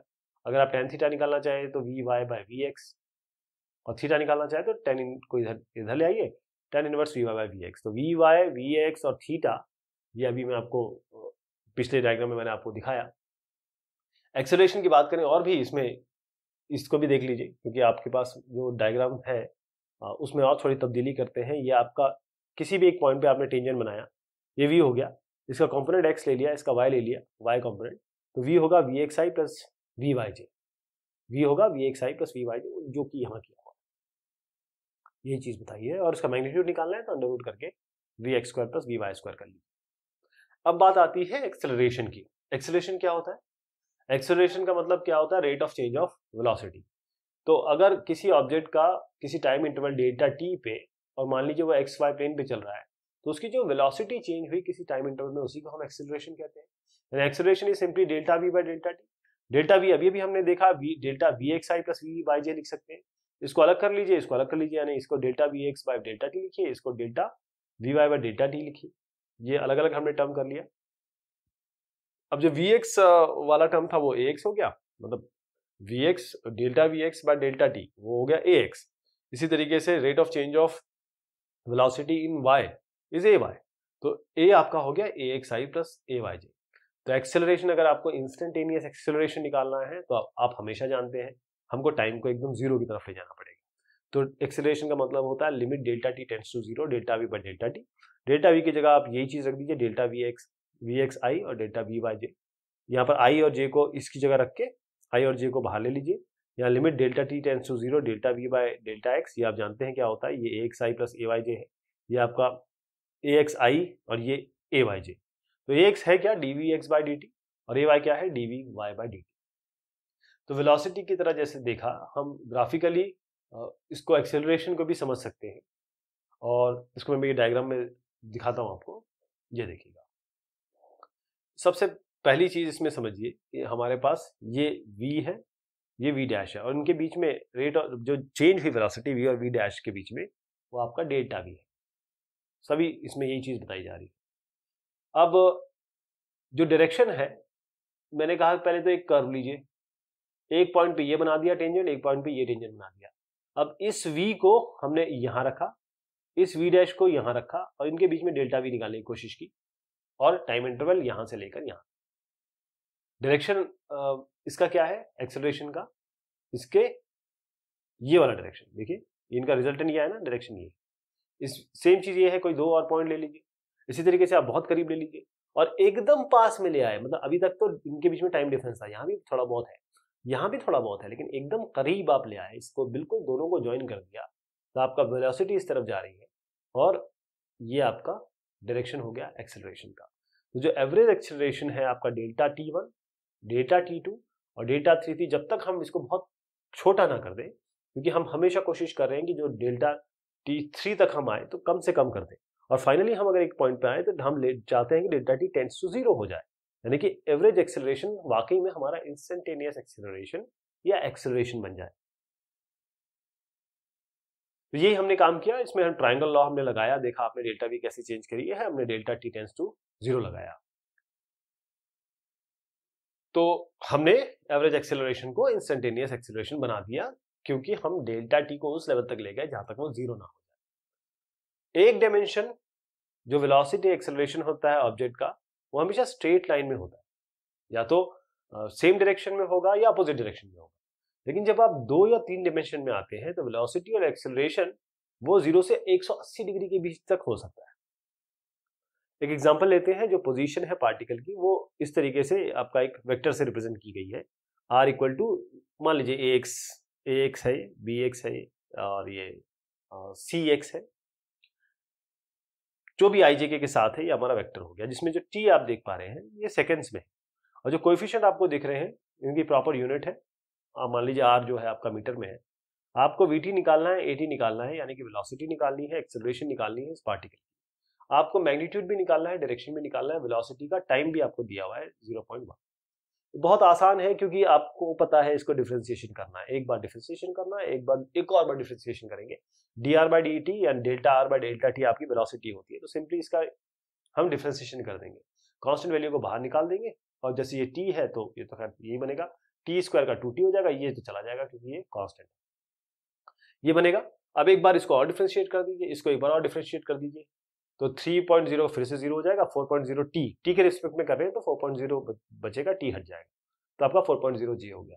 ये वेलोसिटी हो गई, ये एक्सेलरेशन हो गया। एक्सेलरेशन ये y एक्सिस के अलॉन्ग है क्योंकि j आ रहा है इसमें, देखिएगा क्योंकि ये j आ रहा है, i x को रिप्रेजेंट करता है, j y को रिप्रेजेंट करता है, k z एक्सिस को रिप्रेजेंट करता है, क्योंकि यहाँ j बचा तो ये अलॉन्ग y एक्सिस हो गया। कितना आसानी से बन गया, देखिए आपको ढूंढने की जरूरत भी नहीं है, ये इसने खुद ही बता दिया कि y डायरेक्शन।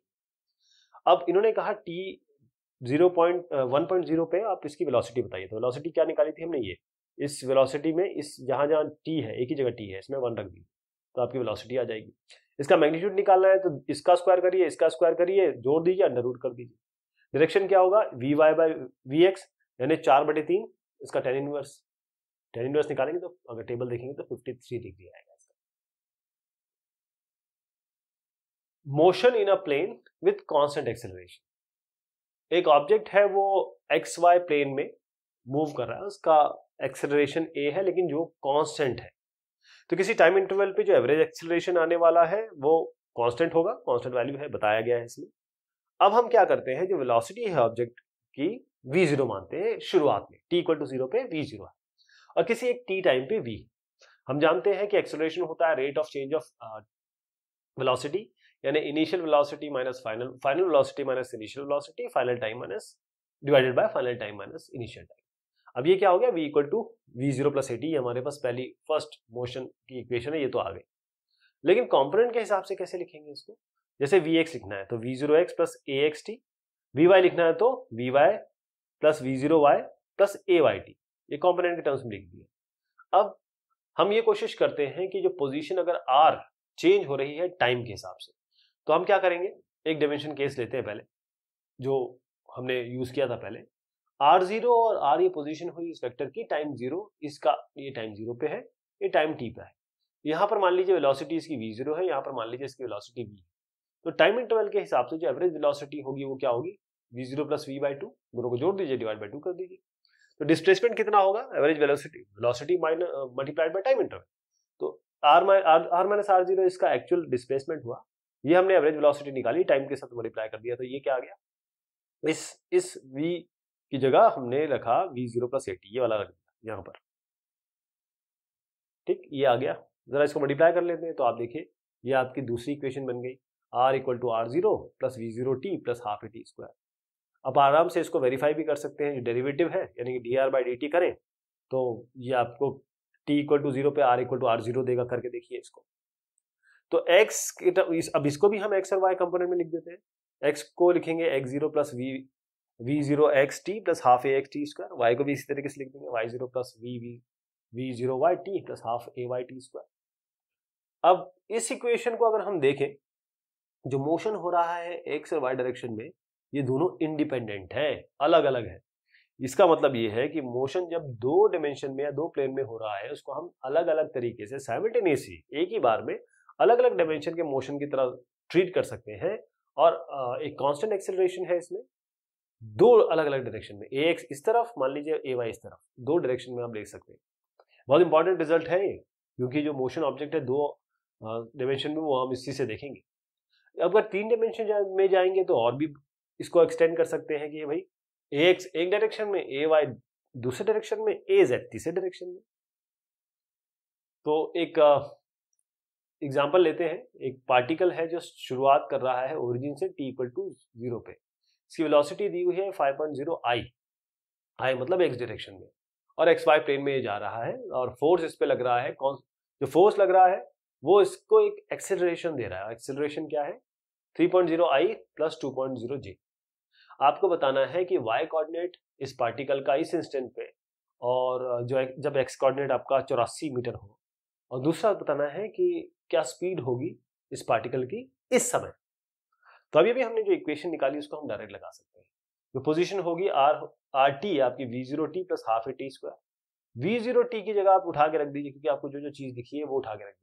तो v0 आपको मिला है 5.0 आई, a आपको मिला है ये, तो a की जगह ये रख दीजिए।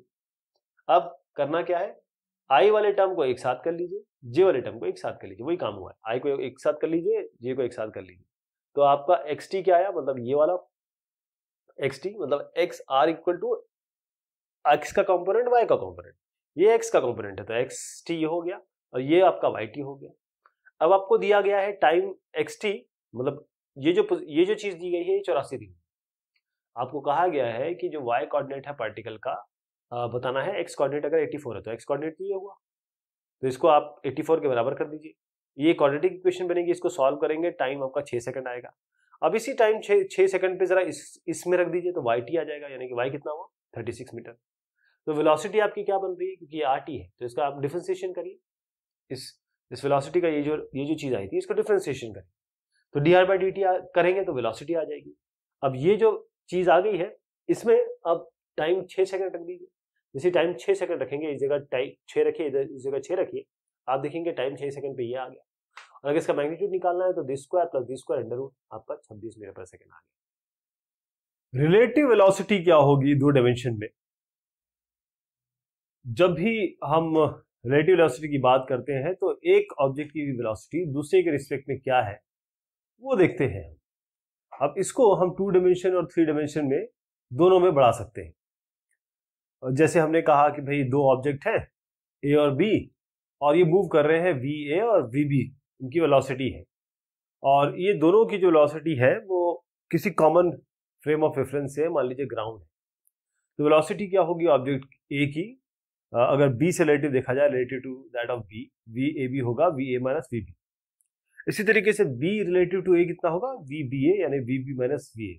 हम जानते हैं कि वी ए बी और वी बी ए दोनों साइन के हिसाब से, मैग्नीट्यूड के हिसाब से बराबर होते हैं, साइन के हिसाब से उल्टे होते हैं। तो मैग्नीट्यूड सेम है लेकिन साइन दोनों का, यानी कि वी बी ए होता है minus V B A, V A B होता है माइनस वी बी ए, और वी बी ए होता है minus V A B.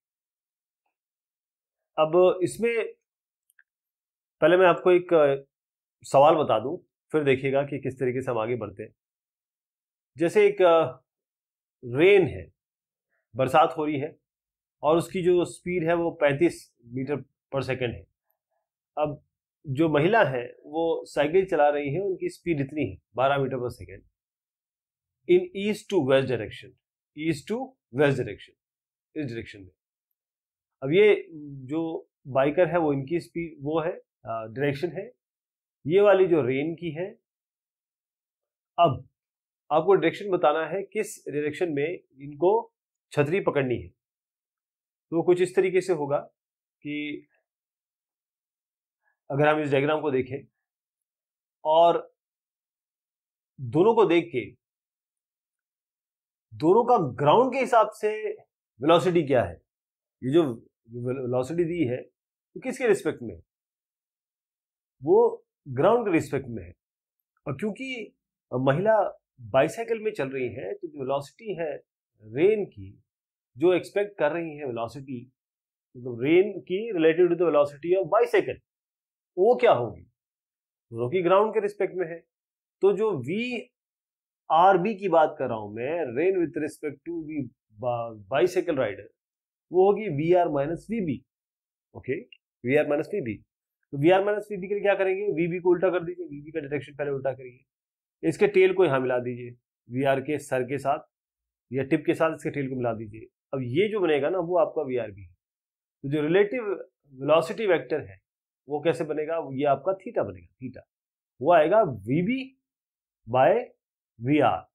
We B by V R, क्योंकि इस थीटा की बात कर रहे हैं हम, जो 12/35 बनेगा। और ये एंगल आएगा, अगर आप इसको थीटा को tan इनवर्स निकालें तो करीबन 19 डिग्री करीब आता है। तो जो महिला है उनको अम्ब्रेला 19 डिग्री पर पकड़ना पड़ेगा, वर्टिकली टूवर्ड्स द वेस्ट। देखिए इसमें दिया भी हुआ, वर्टिकली टूवर्ड्स द वेस्ट, ताकि ये बरसात से बच सके। अब एक हमने और एग्जांपल देखा था पहले, जिसमें जो एक लड़का था, उसको क्या अम्ब्रेला, किस डायरेक्शन में अम्ब्रेला पकड़ना था। इसमें क्या है, एक महिला है, उनको भी अम्ब्रेला पकड़ना है, यहाँ पर भी बरसात हो रही है। तो अंतर क्या है इसमें जो लड़का है वो रिजल्टेंट यानी कि वेक्टर सम दो वेलोसिटीज का वो एक्सपीरियंस कर रहा है, लेकिन यहाँ पर जो महिला है वो वेलोसिटी जो रेन की है अपनी बाइसाइकिल के रिलेटिव यानी कि वेक्टर डिफरेंस, यहां आप कहेंगे वेक्टर सम वो एक्सपीरियंस कर रहा है या वेक्टर डिफरेंस एक्सपीरियंस कर रहा है। प्रोजेक्टाइल मोशन, प्रोजेक्टाइल मोशन का मतलब होता है यहां से आपने फेंका, इस तरीके से ऊपर गया और फिर वापस आया। जो मोशन है प्रोजेक्टाइल का, अगर ऑब्जेक्ट अपनी फ्लाइट में है, उसको इस तरीके से आपने फेंका या प्रोजेक्ट किया, तो ये जो मोशन बनता है उसे हम प्रोजेक्टाइल कहते हैं। जैसे आप फुटबॉल को किक करें, क्रिकेट बॉल है, बेसबॉल है, तो प्रोजेक्टाइल का मोशन इस तरीके से आप दो डायरेक्शन में समझ सकते हैं। मान लीजिए इस पॉइंट को लीजिए, तो एक पॉइंट में ये यू जा रहा है, एक पॉइंट में ये यू भी जा रहा है, यानी कि दो कंपोनेंट एक साथ आप देख पा रहे हैं। एक कंपोनेंट हॉरिजॉन्टल डायरेक्शन में है, एक हॉरिजॉन्टल डायरेक्शन में है जिसमें एक्सीलरेशन नहीं है, दूसरा है आपका वर्टिकल डायरेक्शन में जिसमें एक्सीलरेशन ड्यू टू ग्रेविटी लग रही है। गैलीलियो साहब थे, उन्होंने ये हॉरिजॉन्टल और वर्टिकल कंपोनेंट को अलग अलग बताया प्रोजेक्टाइल मोशन में, और उन्होंने ये बताया अपने dialogue on the great world system पे। तो हम अगर डिस्कस करें, हम क्या करेंगे, जो एयर रेजिस्टेंस है उसको हम बिल्कुल नेग्लिजिबल मानेंगे, बिल्कुल जीरो मांगेंगे जब ये प्रोजेक्टाइल मोशन होगा। ये जो प्रोजेक्टाइल है इसको हम v0 वेलोसिटी से प्रोजेक्ट कर रहे हैं, मतलब जो भी बंदा इसे फेंकेगा वो v0 वेलोसिटी से फेंकेगा, और ये जो एंगल बनेगा यहाँ से यहाँ तक वो θ0 होगा। तो एक बार जब आपने इस ऑब्जेक्ट को प्रोजेक्ट किया तो एक्सेलरेशन ड्यू टू ग्रेविटी उसमें लग रही है, वो कहाँ लगेगी, हमेशा नीचे की तरफ, वो तो सेंटर ऑफ द अर्थ की तरफ लगती है।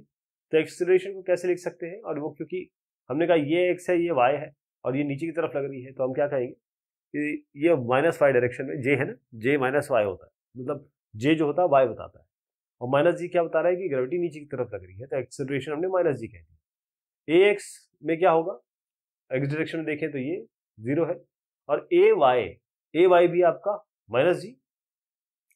आप इसी को -g कह रहा हूं, ये तो सेम है, ये तो मैंने वेक्टर बताया आपको। तो जो कंपोनेंट है वेलोसिटी v0 की किसी भी पॉइंट पे, अगर वेलोसिटी की बात करें तो वेलोसिटी भी अगर इस तरीके से है तो एक ये होगा, एक ये होगा, यानी कि v0 cos θ0 और v0 sin θ0। v आपका जीरो स्टार्टिंग का वेलोसिटी एक्स डायरेक्शन में और ये वाई डायरेक्शन में। तो अगर इस तरीके से हम फेंकें v0 को और ये हमारा एक्सेस है, तो ये होगा v0 cos θ0 और ये होगा v0 sin θ0, यानी कि ये वाला v0 sin θ0। और एक्सेलरेशन हमने क्या लिया, -g और y डायरेक्शन में, नेगेटिव वाई डायरेक्शन में, राइट। तो अगर हम मोशन लें ऑब्जेक्ट का जो प्रोजेक्ट किया है वेलोसिटी v0 से θ0, अब इसमें बहुत सारी चीज निकल के आने वाली है, बहुत सारी चीजें क्या निकल के आने वाली है। यदि हम इनिशियल पोजीशन ओरिजिन माने, रेफरेंस फ्रेम जो यहाँ पर देख पा रहे हैं आप, तो यह शुरुआत करते हैं x0 और y0 से। तो इक्वेशन क्या बनेगी आपकी, हमारे पास पता है कि हम x जो मिलता है वो speed equal to distance by time, तो अगर हमको डिस्टेंस निकालना है तो स्पीड इनटू टाइम कर देंगे। अब स्पीड यहाँ पर क्या है, v(ax) पहला, मतलब v0x, और v0x क्या है, x डायरेक्शन में क्या है, v0 cos θ0, x डायरेक्शन में इतना है, टाइम से मल्टीप्लाई कर दीजिए तो x आ गया v cos θt। इसी तरीके से y क्या होगा, मतलब s equal to ut plus half A T square. अगर हम y की बात करें, ये तो x हो गया, y कितना होगा, इस जगह पे हम जो इनिशियल वेलोसिटी है वो उस किस डायरेक्शन में लेंगे, वो इस डायरेक्शन में लेंगे आपका v0 sin θ0 t। अब यहाँ पर v0 cos θ0 लिया, यहाँ पर v0 sin θ0 ले रहे हैं, है ना। एक कॉस्ट इस डायरेक्शन में, एक ये वाली डायरेक्शन की बात हो रही है। तो यहाँ पर हम v0 sin थीटा 0 लेंगे t minus half G T square, G नीचे की तरफ लग रहा है। जो कंपोनेंट है वेलोसिटी का किसी टाइम t पे, वो हम कैसे निकालेंगे, vx आपका v0 cos theta 0, v0 x है, और vy क्या होगा, ये v equal to u plus at से vy होगा v0 sin 0 theta 0 minus gt, ऐसा। तो यहाँ पर जो इक्वेशन है ये हमको x और y कोऑर्डिनेट बता रही है। ये x और y कोऑर्डिनेट है पोजीशन प्रोजेक्टाइल की, t के दो पैरामीटर हैं इसमें, एक तो आपकी इनिशियल वेलोसिटी v0 और उसके बाद जो प्रोजेक्ट यहाँ जो थीटा 0 एंगल है, यानी कि प्रोजेक्शन एंगल के। अब जो x और y हमने लिया है ये केवल एनालिसिस के लिया है ताकि सिंप्लीफाई कर सके। जो कंपोनेंट है वेलोसिटी का x कंपोनेंट यहाँ पर, वो पूरे इसमें ये x कंपोनेंट जो है पूरे इसमें सेम रहेगा पूरे मोशन में, केवल ये y कंपोनेंट आपका चेंज होता रहेगा, क्योंकि मूवमेंट कैसे हो रहा है इस तरीके से, तो x कंपोनेंट इसमें कांस्टेंट है, y कंपोनेंट चेंज हो रहा है वर्टिकल डायरेक्शन में। और इसको ऐसे समझिए कि कोई चीज अगर ऊपर से नीचे गिर रही है तो क्या चेंज होता है इसमें, क्या चीज चेंज होता है इसमें, वो हमें देखना है ना। तो मैक्सिमम हाइट कहां तक पहुंचेंगे, जब मैक्सिमम हाइट पे पहुंच जाएंगे तो एक तरीके से एक जीरो वेलोसिटी समझ लीजिए, तो वी बाई जीरो होगा। मतलब ऐसा नहीं होगा कि यहाँ पर वी पूरी जीरो हो गई, यहाँ पर जाके जो y कंपोनेंट है जीरो होगा, x फिर भी चलता रहेगा, और जो थीटा होगा वो क्या होगा, tan इनवर्स किसी भी पॉइंट पे V Y by V X, वो आप कहीं भी निकाल सकते हैं, इस पे भी निकाल सकते हैं, निकाल सकते हैं, वो आपको V Y by V X बताएगा। तो इक्वेशन क्या है, अगर आप पाथ की बात करें, अब हम पाथ की बात कर लेते हैं, हम जो प्रोजेक्टाइल फेंक रहे हैं, शेप क्या होगा, जो पाथ फॉलो किया जा रहा है प्रोजेक्टाइल द्वारा वो सिंपल है, यहाँ से यहाँ तक इस तरीके से शेप होगा। अब आप देखें कि अगर हम टाइम, अगर हमारे पास कुछ एक्सप्रेशन आ चुके हैं एक्स और वाई, तो अगर हम इसमें टाइम हटा दें तो हमें क्या मिलेगा, ये जो इक्वेशन है पाथ ऑफ प्रोजेक्टाइल में हमको एलिमिनेट करने हैं टाइम एक्स और वाई से, तो हम क्या करेंगे, अब देखिए इस जगह में हमने क्या किया, इस टाइम को हटा दिया, इस टाइम को हटा दिया, और इस टाइम की जगह हम क्या रख सकते हैं, यहां से एक्सप्रेशन रख सकते हैं। तो जहां जहां हमको जो जो चीज बन सकती है टी को हटा के हम ये रख देंगे। अब इसमें जी है, इसमें थीटा 0 है, इसमें वी 0 है, ये सारे कांस्टेंट है, और इसका फॉर्म क्या है, y equal to A X plus B X square. अब आप जानते हैं ये जो इक्वेशन है y equal to A X plus B X square, अगर इन सबको कांस्टेंट माना जाए तो ये पैराबोला की इक्वेशन है। तो पाथ जो प्रोजेक्टाइल का है वो आपका पैराबोला है। फिर से समझिए, जो पाथ प्रोजेक्टाइल का किसी भी पॉइंट पे बन रहा है, अब देखिए ये v0 हर एक पॉइंट पे, किसी भी पॉइंट पे ये vx कंपोनेंट है, ये vy कंपोनेंट है, ये v0 है, इस तरीके से कोई वेलोसिटी v होगी यहाँ पर, ये v0 इसका x कंपोनेंट यहाँ है, y कंपोनेंट क्या है vyj, ये v0xi, तो ये v0xi आपको हर जगह सेम मिलेगा, लेकिन ये जो vy है सबसे ऊपर जाके 0 हो जाएगा। अब ये आपका नीचे नेगेटिव डायरेक्शन में बढ़ता रहेगा और फाइनली आप इस जगह पे आ जाएंगे। ओके, लास्ट में आपका ये जो vyj है वो माइनस v0yj हो जाएगा। अब टाइम कितना लगेगा, मैक्सिमम हाइट के लिए कितना टाइम लगेगा प्रोजेक्टाइल को ताकि उस मैक्सिमम हाइट तक पहुंच सके, हम मानते हैं कि ये tm है। अब इस पॉइंट पे vy कंपोनेंट जो सबसे ऊपर जाके, ये वाला कंपोनेंट तो 0 हो जाएगा, ये वाला कंपोनेंट केवल ये रहेगा, तो vy 0 है। तो अब vy जो हमने लिया था v0 sin theta 0 minus gtm, अगर टाइम की जगह tm रख दें, v equal to you plus at है सिंपली, और इसको हम 0 रख दें तो tm आ जाएगा v0 sin theta 0 by g। तो और जो टोटल टाइम आएगा इस प्रोजेक्टाइल मोशन में, उसमें क्या करेंगे, अगर हम y को 0 रखें किस इक्वेशन में, इस इक्वेशन में 4.38 में हम अगर इस y को 0 रख दें तो क्या बनेगा, टोटल टाइम आएगा ना इससे, तो हमारा टोटल टाइम आएगा 2v0 sin theta 0 by G. tf के बारे में अगर मैं बात करूं तो ये टोटल टाइम ऑफ फ्लाइट है, क्योंकि जाना और वापस चले आना, इसका मतलब tf है 2 इंटू tm। जो पैराबोला है उसकी सिमेट्री को देखें तो यहां से यहां तक और यहां से यहां तक बात सेम रहेगी, इसीलिए इसको हमने tf को 2 इंटू tm कहा है। मैक्सिमम हाइट कितनी होगी प्रोजेक्टाइल की, जो मैक्सिमम हाइट बनेगी इसकी। अब टी को हम टीएम रख दें, हमारे पास जो इक्वेशन है, हम इसी बेसिक इक्वेशन इसी को चला रहे हैं, ये वाला। अगर ये इक्वेशन कैसे आई आप समझ गए तो बाकी चीजें बहुत आसान हो जाएगी। हम क्या करेंगे, T equal to T M, maximum height के लिए टी सब एम कहते हैं इसको। तो हाइट एम कितना बढ़ेगा, ये जो वेलोसिटी हमारे पास टाइम यहां से निकाल लिया हमने, इस टाइम को इधर डाल दीजिए, इस टाइम का स्क्वायर करके यहां डाल दीजिए। इसको थोड़ा रीअरेंज करेंगे तो आप देखेंगे हाइट आएगा इसका स्क्वायर v0 साइन थीटा का होल स्क्वायर बाय 2g। अब रेंज कितनी है, यहां से यहां तक आप जाएंगे तो हॉरिजॉन्टल रेंज कितनी बनेगी, जो हॉरिजॉन्टल डिस्टेंस किया ट्रैवल प्रोजेक्टाइल ने, इनिशियल पोजीशन इसकी एक्स वाई दोनों जीरो है, और वो पोजीशन जहां पर वो y इक्वल टू 0 को पास कर रहा है, उसकी फॉल जब वो वापिस आ रहा है, यानी इस जगह पे जाके इधर तक आया, तो ये इसकी रेंज होगी। इसको हम कहते हैं r, ये डिस्टेंस ट्रेवल है टोटल tf टाइम में यहां से यहां तक।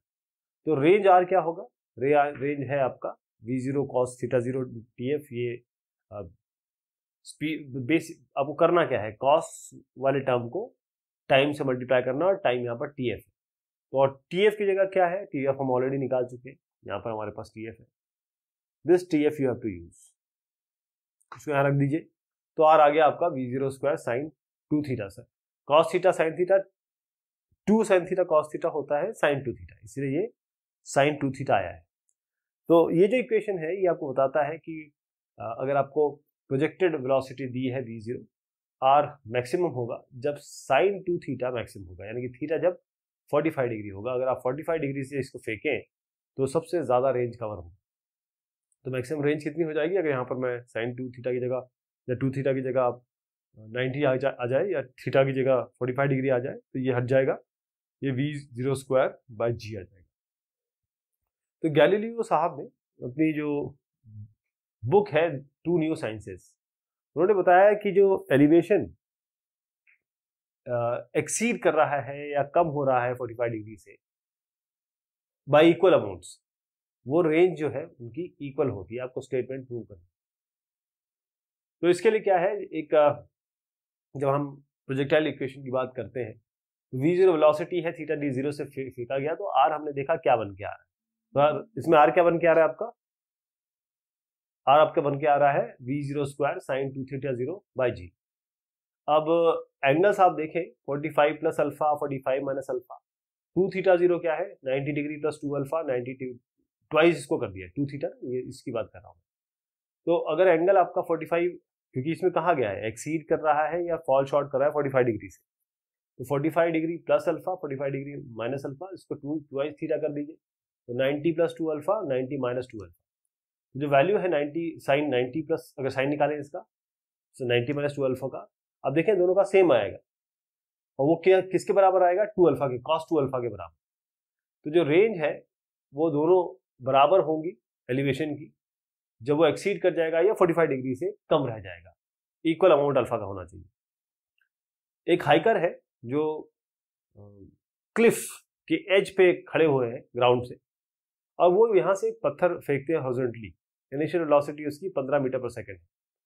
आप एयर रेसिस्टेंस को बिल्कुल निगलेक्ट कर दीजिए, आपको टाइम बताना है जो पत्थर है वो ग्राउंड पे कितने देर में पहुंचेगा और किस स्पीड से पहुंचेगा। तो फॉर्मूला हमारे पास सारे कुछ तैयार है, हम सीधे फॉर्मूले लगाएंगे।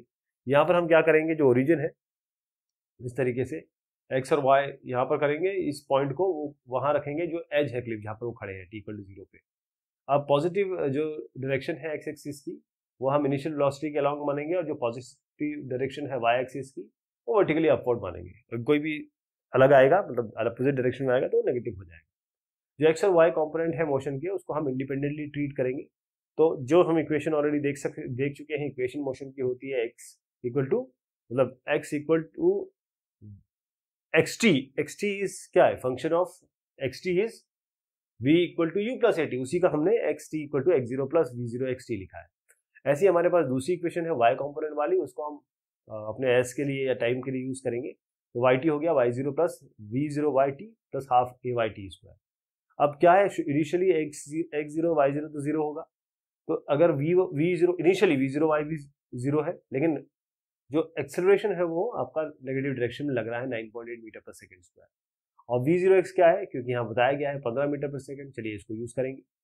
अब जैसे हम कैसे कैसे हमारा आया, हमारे पास इसको हम आगे यूज करेंगे, लेकिन ये v0x निकालने की जो संभावना है, क्योंकि हमारे पास y0 भी दिया हुआ है, x0 y0, v0y हमको दिया हुआ है, बस ox निकालना है, और ay हमको दिया हुआ है। तो हम पहले इसमें रखेंगे और उसके बाद जो हमारी वैल्यूज आती हैं वो हम v0x में, क्योंकि v0x भी हम निकाल सकते हैं। अब जो स्टोन हिट करेगा ग्राउंड को जब yt इक्वल टू, अच्छा जो भी yt वगैरह है, जो yt देख पा रहे हैं, ये है क्या, फंक्शन ऑफ t है। बेसिकली आप यहाँ पर वेलोसिटी की बात कर रहे हैं, लेकिन y कॉम्पोनेंट की बात कर रहे हैं। लेकिन जब yt की बात करते हैं तो -490 मीटर, ये बताया गया है कि भाई 490 मीटर है ग्राउंड के ऊपर, तो जब ये नीचे जाएगा तो 490 मीटर है। बेसिकली -490 मीटर आपका नीचे की तरफ है। इज दिस इक्वल टू, क्योंकि ये जीरो है आपकी वैल्यूज, तो ये हो जाएगा -हाफ 9.8 टी स्क्वायर। इसका मतलब टी आपका 10 सेकेंड है। अब हम आते हैं वेलोसिटी v, ये तो vx पे तो v0x स्टार्टिंग की, लेकिन vy की बात करें v equal to u plus at, जब हम y की बात कर रहे हैं तो v equal to 0y minus gt। तो स्टोन जब हिट करेगा ग्राउंड को तो VOX हमारे पास 15 मीटर पर सेकंड है, उसको हम इसमें रख देंगे तो यहाँ पर -98 मीटर पर सेकंड आएगा। तो जो फाइनल वेलोसिटी होगी वो Vx और Vy डायरेक्शन के स्क्वायर को ऐड करके रूट आएगी, तो 99 आएगी, 15 स्क्वायर प्लस 98 स्क्वायर। आपको इसमें करना क्या है, हॉरिजॉन्टली और वर्टिकल दोनों को अलग अलग लेके चलना है, आपको समझ में आ जाएगा कैसे करेंगे। ओके, एक क्रिकेट बॉल है, इसको थ्रो किया गया, स्पीड इसकी 28 मीटर पर सेकंड है, डायरेक्शन इसका 30 डिग्री है अबव द ग्राउंड। आपको बताना है या कैलकुलेट करना है वेलोसिटी। पहली चीज तो मैक्सिमम हाइट क्या है, और उसके बाद टाइम कितना आपने ये बॉल लेगी ताकि ये सेम लेवल पे आ जाए, और जो डिस्टेंस है उस थ्रोअर का जो फेंक रहा है जब बॉल उसके पास आएगी सेम लेवल पे। तो इसमें हम डायरेक्टली सारे फॉर्मूला यूज करने वाले हैं। जो मैक्सिमम हाइट है वो हमारे पास v0 sine theta whole square by 2g, क्योंकि एंगल यहाँ पर ऑलरेडी दिया हुआ है 30 डिग्री, तो और ये भी हमारे पास है 28, तो इन दोनों को रखेंगे, ग्रेविटी जी लेंगे, तो हाइट तो यहाँ से आ गई अपनी 10 मीटर। अब टाइम के लिए हम सीधा फॉर्मूला यूज करेंगे TF 2v0 sine theta 0 by G, यहाँ पर वैल्यूज रखेंगे। और जो डिस्टेंस ट्रेवल हुआ, डिस्टेंस फ्रॉम थ्रोअर, उसके लिए हम रेंज, हमारे पास डायरेक्ट फॉर्मूला है v0 square sine 2 theta square theta 0 by G, और यहाँ पर हमारे पास साइन 2 थीटा, थीटा क्योंकि 30 है तो 2 थीटा आपका 60 डिग्री हो जाएगा, 28 into 28 into sine theta sine 60 by 9.8। Uniform circular motion, जब एक ऑब्जेक्ट सर्कुलर पाथ बना रहा है, अगर कांस्टेंट स्पीड है तो मोशन होगा ऑब्जेक्ट का, उसे हम कहते हैं यूनिफॉर्म सर्कुलर मोशन। यूनिफॉर्म क्यों डाल रहे हैं इसमें, ये स्पीड के बारे में हम बता रहे हैं। जो यूनिफॉर्म यानी कांस्टेंट है, पूरे मोशन में ये स्पीड बिल्कुल कांस्टेंट रहेगी। तो एक ऑब्जेक्ट है वो मान लीजिए मूव कर रहा है किसी यूनिफॉर्म स्पीड v से, एक सर्कल है जिसका रेडियस r है, तो अभी मैं इसका डायग्राम भी दिखाता हूँ आपको। वेलोसिटी उस ऑब्जेक्ट की चेंज हो रही है कंटिन्यूसली, क्यों, क्योंकि डायरेक्शन चेंज हो रहा है और ऑब्जेक्ट में एक्सेलरेशन भी हो रहा है। तो मैग्नीट्यूड और एक्सेलरेशन क्या होगा इसका, अब देखिए, ये वेलोसिटी और एक्सेलरेशन ऑब्जेक्ट का एक यूनिफॉर्म सर्कुलर मोशन में क्या है, जो टाइम इंटरवल है डेल्टा टी वो कम हो रहा है a से c तक। यहाँ पर आपने क्या किया, एक टाइम इंटरवल लिया यहां से लेकर यहां तक मानिए, फिर थोड़ा और छोटा कर दिया, और उसके बाद आपने कहा कि नहीं, हमने पूरा एक ही पॉइंट ले लिया। तो हो क्या रहा है, अगर मैं इसको इस तरीके से ज्वाइन करूं, ये आर है, ये आर डैश है, ये डेल्टा थीटा एंगल है, यहाँ से यहाँ तक अगर डिस्प्लेसमेंट मान लें तो डेल्टा आर है, अगर ये पोजीशन लें आप, ये वेलोसिटी v इस डायरेक्शन में है, वेलोसिटी v डैश इस डायरेक्शन में है, ये पोजीशन p है, p डैश। अब हमारे पास अगर ये वेक्टर है v और ये v डैश, इसको जोड़िए और दोनों को जोड़ के देखेंगे आप, तो इस डायरेक्शन में डेल्टा v आ रहा है। फिर हम थोड़ा सा डिस्टेंस कम करते हैं, अगेन थोड़ा सा डेल्टा v इस तरीके से आ रहा है। और अगर एक पॉइंट की बात करें इस जगह पे, तो यहाँ पर क्या होगा, बिल्कुल टाइम इंटरवल हमने जीरो कर दिया, तो जो एक्सेलरेशन है वो डायरेक्ट हो रहा है हर एक पॉइंट पे, कहाँ की तरफ है, सेंटर की तरफ है। देखिए ये भी इस तरफ है, ये भी इस तरफ है, यानी कि आप इसको मैं इसको आगे बढ़ा दूं तो ये सेंटर की तरफ है, इसको आगे बढ़ा दूं तो सेंटर की तरफ है, यहाँ पर भी ये सेंटर की तरफ है। कहने का मतलब ये हुआ कि r और r डैश अगर पोजीशन वेक्टर है v और v डैश, वेलोसिटी आपकी है, r r dash position vector है, वी वी डैश वेलोसिटी है ऑब्जेक्ट की, जब किसी दो पोजीशन पी और पी डैश पे है, तो डेफिनेशन के हिसाब से जो वेलोसिटी है किसी पॉइंट पे वो टेंजेंट के अलोंग होती है। अगर किसी एक पॉइंट पे देखें तो टेंजेंट अलोंग है और डायरेक्शन ऑफ मोशन के ऊपर आप टेंजेंट बना दीजिए। जो वेलोसिटी है वी और वी डैश, आपने जैसे उसमें देखा, अगर हम डेल्टा वी को ले लें और एक लॉ ऑफ ट्रायंगल बनाए तो आप देखें जो क्योंकि पाथ आपका सर्कुलर है तो वी आपका परपेंडिकुलर आ रहा है आर से, इसी तरीके से वी डैश आर डैश के परपेंडिकुलर आ रहा है, डेल्टा वी परपेंडिकुलर है डेल्टा आर से, तो एवरेज एक्सेलरेशन क्या आ रहा है, delta we by delta T. Average acceleration होता है rate of change of velocity, delta we by delta T. तो एवरेज एक्सेलरेशन ये परपेंडिकुलर आ रहा है डेल्टा आर के। अगर हम ये डेल्टा वी रखे किसी लाइन में जो बाइसेक्ट करे एंगल आर और आर डैश के बीच में, तो हम देखेंगे कि ये किसके टूवर्ड्स वेक्टर है, डायरेक्शन इसका है सेंटर ऑफ द सर्कल। इसी तरीके से दूसरा फिगर भी जो मैंने आपको बताया, ये आपको सिमिलर क्वांटिटी है लेकिन इसका थोड़ा इंटरवल हमने कम कर दिया।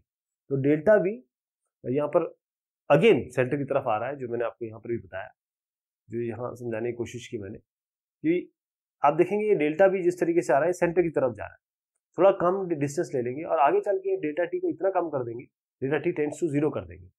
तो डेल्टा टी जब जीरो कर देंगे तो एवरेज एक्सेलरेशन वही इंस्टेंटेनियस एक्सेलरेशन हो जाएगा और वो भी सेंटर की तरफ जा रहा है। तो हम देख पा रहे हैं कि जो एक्सेलरेशन है ऑब्जेक्ट का यूनिफॉर्म सर्कुलर मोशन में, वो हमेशा सेंटर की तरफ जा रहा है। मैग्नीट्यूड क्या होगा इसका, मैग्नीट्यूड इसका ए होगा। हम जानते हैं डेफिनेशन क्या होता है, rate of change of velocity. तो delta we by delta T, limit आप delta T tends to zero करेंगे। तो एंगल जो पोजीशन वेक्टर आर और आपके आर डैश के बीच में है वो डेल्टा थीटा है, और क्योंकि वेलोसिटी वी और वी डैश ये हम एक जो परपेंडिकुलर हो रहे हैं पोजीशन वेक्टर से हमेशा, तो एंगल इनके बीच में क्या बन रहा है, डेल्टा थीटा। ये triangle c p p dash, अगर मैं आपको फिर से ले जाऊं वहां पर पोजीशन वेक्टर, और जो ट्राइंगल जी एच आई बन रहा है वेलोसिटी वेक्टर वी के वी डैश और डेल्टा वी के बीच में, तो वो दोनों सिमिलर होंगे। जो रेशियो है बेस लेंथ का साइड लेंथ का इस ट्राइंगल के हिसाब से वो बराबर है दूसरे ट्राइंगल के हिसाब से। मैं फिर से समझाता हूँ, याद जाएंगे। अब आप देखिए, ये जो है this delta we by delta v is equal to v dash by v dash v by v, हमारा एक प्रॉपर ट्राइंगल बन रहा है। तो जो प्रॉपर ट्राइंगल हमारा बन रहा है जी एच आई, और हमारा ये जो ट्राइंगल बन रहा है ये ट्राइंगल आप ले लें या फिर ये ट्राइंगल ले लें, दोनों में ये ट्राइंगल लें या इसमें ये दोनों ट्राइंगल ले लें, इसमें ये दोनों ट्राइंगल सिमिलर है, तो आप इसमें रेशियो ले सकते हैं साइड्स का, वो यहाँ पर काम हुआ है। Delta we by v is equal to delta by r. अगर डेल्टा वी निकालना है तो वी को इधर ले जाइए। तो आपका मैग्नीट्यूड क्या है एक्सेलरेशन का, हम जानते हैं limit delta T tends to zero, delta we by delta T, यानी कि वेलोसिटी और टाइम का ratio. Limit t tends to zero लिया, आप क्या करेंगे, डेल्टा वी की जगह क्या रख देंगे, ये पूरा यहाँ पर रख दिया। इसमें वी और आर कांस्टेंट है, बाहर ले आइए, delta are by delta T, limit delta T tends to zero. Delta t छोटा है, डेल्टा थीटा छोटा है, तो आर्क जो पी पी डैश बन रही है उसको आप अप्रोक्सीमेटली डेल्टा आर ले सकते हैं। तो डेल्टा आर क्या बना, वी डेल्टा टी के बराबर। और अगर हम डेल्टा टी को नीचे ले आए तो delta R by delta T क्या बना, वेलोसिटी के बराबर। तो अल्टीमेटली बना क्या कि जब लिमिट हम delta T tends to zero करेंगे और delta are by delta t करेंगे, यही आपका वेलोसिटी है। और ये सेंट्रीपिटल एक्सेलरेशन जिसे हम AC की बात कर रहे हैं वो आएगा V by r into v. Acceleration क्या होता है, V by r into v, यह है V स्क्वायर बाय आर। तो एक्सेलरेशन किसी भी ऑब्जेक्ट का जो मूव कर रहा है स्पीड V से सर्कुलर डायरेक्शन में और रेडियस r, उसका मैग्नीट्यूड होगा V स्क्वायर बाय आर, और ये हमेशा सेंटर की तरफ होगा। इसीलिए हम इसको, क्योंकि नाम ही इसका सेंटर की तरफ है, इसलिए इसको सेंट्रीपिटल एक्सेलरेशन कहते हैं। ये नाम न्यूटन साहब ने बताया था। और इसकी एनालिसिस करें सेंट्रीपिटल डायरेक्शन की, तो आप देखेंगे कि, और इसको और भी, ये केवल यहीं तक नहीं है, हाइगन साहब ने भी इसके बारे में बात की। और जो सेंट्रीपिटल ग्रीक टर्म से आता है, ये जो शब्द है इसका मतलब होता है सेंटर सीकिंग, सेंटर की तरफ जाने वाला। इसमें जो वेलोसिटी और आर है वो कांस्टेंट है, जो मैग्नीट्यूड है सेंट्रीपिटल एक्सेलरेशन की वो भी कांस्टेंट है, लेकिन जो डायरेक्शन चेंज हो रहा है वो हमेशा सेंटर की तरफ पॉइंट कर रहा है। इसलिए सेंट्रीपिटल एक्सेलरेशन ये कांस्टेंट वेक्टर नहीं है। एक और तरीके से इस चीज को डिस्क्राइब किया जा सकता, बताया जा सकता है वेलोसिटी है और एक्सेलरेशन ऑब्जेक्ट की यूनिफॉर्म सर्कुलर मोशन में, क्योंकि जो ऑब्जेक्ट मूव कर रहा है इस तरीके से, कोई मान लीजिए P और P डैश पोजीशन पे, मान लीजिए डेल्टा टी टाइम में, T डैश माइनस टी में जो लाइन CP बन रही है, अब जो लाइन एक आपकी CP बन रही है वो बार बार एंगल थीटा से चेंज हो रही है। जो डेल्टा थीटा क्या है, वो आपका एंगुलर डिस्टेंस है, ये वाली, ये आपका डेल्टा थीटा एंगुलर डिस्टेंस है। तो हम इस एंगुलर स्पीड ओमेगा से अगर रिप्रेजेंट करें एंगुलर स्पीड को, तो एंगुलर जो rate of change of angular displacement है ओमेगा, वो है delta theta by delta T. ये थीटा कितना चेंज हो रहा है। अब जो डिस्टेंस ट्रेवल हुआ इस ऑब्जेक्ट का किसी डेल्टा टी टाइम में, वो डेल्टा एस मानिए, तो पीपी डैश मान लीजिए डेल्टा एस है, डेल्टा एस होगा कितना होगा वेलोसिटी, अगर आप देखें तो delta S by delta T, कितना रेट ऑफ चेंज ऑफ जो उसकी पोजीशन है। डेल्टा एस कैसे लिख सकते हैं, आर डेल्टा थीटा, ये अभी हमने पिछले डिस्कशन से देखा। तो इस आर डेल्टा थीटा को जरा इस पर रख दीजिए, ये होगा r omega, v equal to r omega. ये बहुत इंपॉर्टेंट चीज है, इसमें ओमेगा खास तौर पे आपकी एंगुलर वैल्यू है। तो हम सेंट्रीपिटल एक्सीलरेशन को इस एंगुलर स्पीड के रिस्पेक्ट में कैसे लिख सकते हैं, AC v square by r, v की जगह ओमेगा आर लिख दिया तो स्क्वायर हो गया, omega square r square by r, तो ओमेगा स्क्वायर आ गया, तो AC कितना हुआ ओमेगा स्क्वायर आर। तो जो टाइम लगा ऑब्जेक्ट का ताकि एक रेवोल्यूशन हो जाए, उसको हम कहते हैं टाइम पीरियड T, और जो जितने भी रेवोल्यूशन बनाए गए एक सेकंड में, उसे हम कहते हैं frequency is the number of cycles पर सेकंड 1/t। तो इस टाइम में जो डिस्टेंस मूव हुआ ऑब्जेक्ट का वो है 2πr, और वेलोसिटी ये डिवाइड बाय टाइम से करेंगे तो वेलोसिटी कितना है, डिस्टेंस बाय टाइम अगर 1/t इसको हम फ्रीक्वेंसी मान लें, तो आपकी जो फ्रीक्वेंसी है उसको यहाँ रख दें, ओमेगा आपका है 2π ये न्यू, वेलोसिटी है 2πr इंटू न्यू, एक्सेलरेशन हो जाएगा 4πr स्क्वायर, क्योंकि दोनों को मल्टीप्लाई किया 4π स्क्वायर v स्क्वायर आर। ये आपको जरा याद रखना है, ये वाला जो डायग्राम। तो एक इंसेक्ट है, वो ट्रैप हुआ एक सर्कुलर ग्रूव में, रेडियस इसका 12 सेंटीमीटर है, और ये मूव कर रहा है स्टेडिली ऐसे सर्कुलर डायरेक्शन में। आपको एंगुलर स्पीड बतानी है, लीनियर स्पीड बतानी है मोशन की। क्या ये एक्सेलरेशन वेक्टर कांस्टेंट वेक्टर है, उसकी मैग्नीट्यूड क्या है। तो ये आपका सर्कुलर मोशन है, यहाँ पर सर्कुलर यूनिफॉर्म सर्कुलर मोशन है, इसका मतलब आर आपको दिया हुआ है 12 सेंटीमीटर, और एंगुलर स्पीड ओमेगा जैसे मैंने बताया 2π/t, ये 2π/t, और t क्या है इसमें 7 रेवोल्यूशन कंप्लीट कर रहे हैं 100 सेकंड में, यानी कि 7/100। बस आपको ये रखना है। लीनियर स्पीड क्या होगी, v equal to r omega, ये दोनों वैल्यू रखी मल्टीप्लाई करिए 5.3 आएगा। और जो डायरेक्शन है वेलोसिटी v की, वो टेंजेंट के अलाउ, सर्कल के टेंजेंट के अलाउ होगी। एक्सेलरेशन कहाँ है, सेंटर की तरफ जा रहा है, और क्योंकि डायरेक्शन चेंज हो रहा है कंटिन्यूसली, तो एक्सेलरेशन ये कोई कांस्टेंट वेक्टर नहीं है, और उसका मैग्नीट्यूड निकालने की कोशिश करें एक्सेलरेशन का, तो A equal to omega square R, ये दोनों वैल्यू है, रखिए इसको 2.3 सेंटीमीटर पर सेकंड स्क्वायर आ जाएगा। समराइज करते हैं, स्केलर क्वांटिटीज वो क्वांटिटी होती है जिसमें केवल मैग्नीट्यूड होता है, जैसे डिस्टेंस है, स्पीड है, मास है, टेम्परेचर है। वेक्टर क्वांटिटीज वो क्वांटिटी होता है जिसमें मैग्नीट्यूड के साथ साथ डायरेक्शन भी होगा, जैसे डिस्प्लेसमेंट है, वेलोसिटी है, एक्सेलरेशन, ये सारे के सारे आपके वेक्टर क्वांटिटी होती है, और ये वेक्टर अलजेब्रा के सारे रूल फॉलो करते हैं। वेक्टर ए अगर हम चाहे देखें कि ये किसी भी रियल नंबर से मल्टीप्लाई किया जा सकता है, वो भी वेक्टर बन जाएगा, जिसका मैग्नीट्यूड होगा लैम्डा टाइम, अगर लैम्डा से मल्टीप्लाई करते हैं तो उसका मैग्नीट्यूड लैम्डा टाइम बढ़ जाएगा। उसकी डायरेक्शन जो है या वो सेम होगी या अपोजिट होगी लैम्डा के हिसाब से। लैम्डा अगर पॉजिटिव है तो उसी डायरेक्शन में होगी, लैम्डा नेगेटिव है तो अपोजिट डायरेक्शन में होगी। दो वेक्टर ए और बी, इसको हम ग्राफिकली ऐड कर सकते हैं हेड टू टेल, या फिर आप पैरेललोग्राम मेथड से ऐड कर सकते हैं। वेक्टर एडिशन कम्यूटेटिव होता है, a प्लस बी प्लस ए के बराबर होता है। ये एसोसिएटिव भी होता है, पहले ए बी को जोड़ दीजिए, पहले बी सी को जोड़ दीजिए। नल या जीरो वेक्टर एक ऐसा वेक्टर होता है जिसका मैग्नीट्यूड जीरो होता है, और क्योंकि मैग्नीट्यूड इसका जीरो है, हमको उसकी डायरेक्शन हमको स्पेसिफाई नहीं करनी पड़ती। उसका प्रॉपर्टी केवल इतना होता है कि अगर हम किसी वेक्टर को जीरो से ऐड कर रहे हैं, नल वेक्टर से ऐड कर रहे हैं, तो वही वापस आ जाएगा। लैम्डा को नल वेक्टर से मल्टीप्लाई कर रहे हैं तो नल आ जाएगा, नल को ए से मल्टीप्लाई कर रहे हैं तो नल ही आ जाएगा। सब्ट्रैक्शन को हम एडिशन के टर्म से बताते हैं।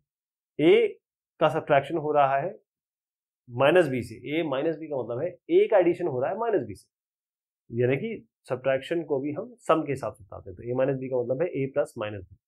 तो वेक्टर ए इसको हम रिजॉल्व कर सकते हैं एक्स कंपोनेंट में, वाई कंपोनेंट में, किसी प्लेन में।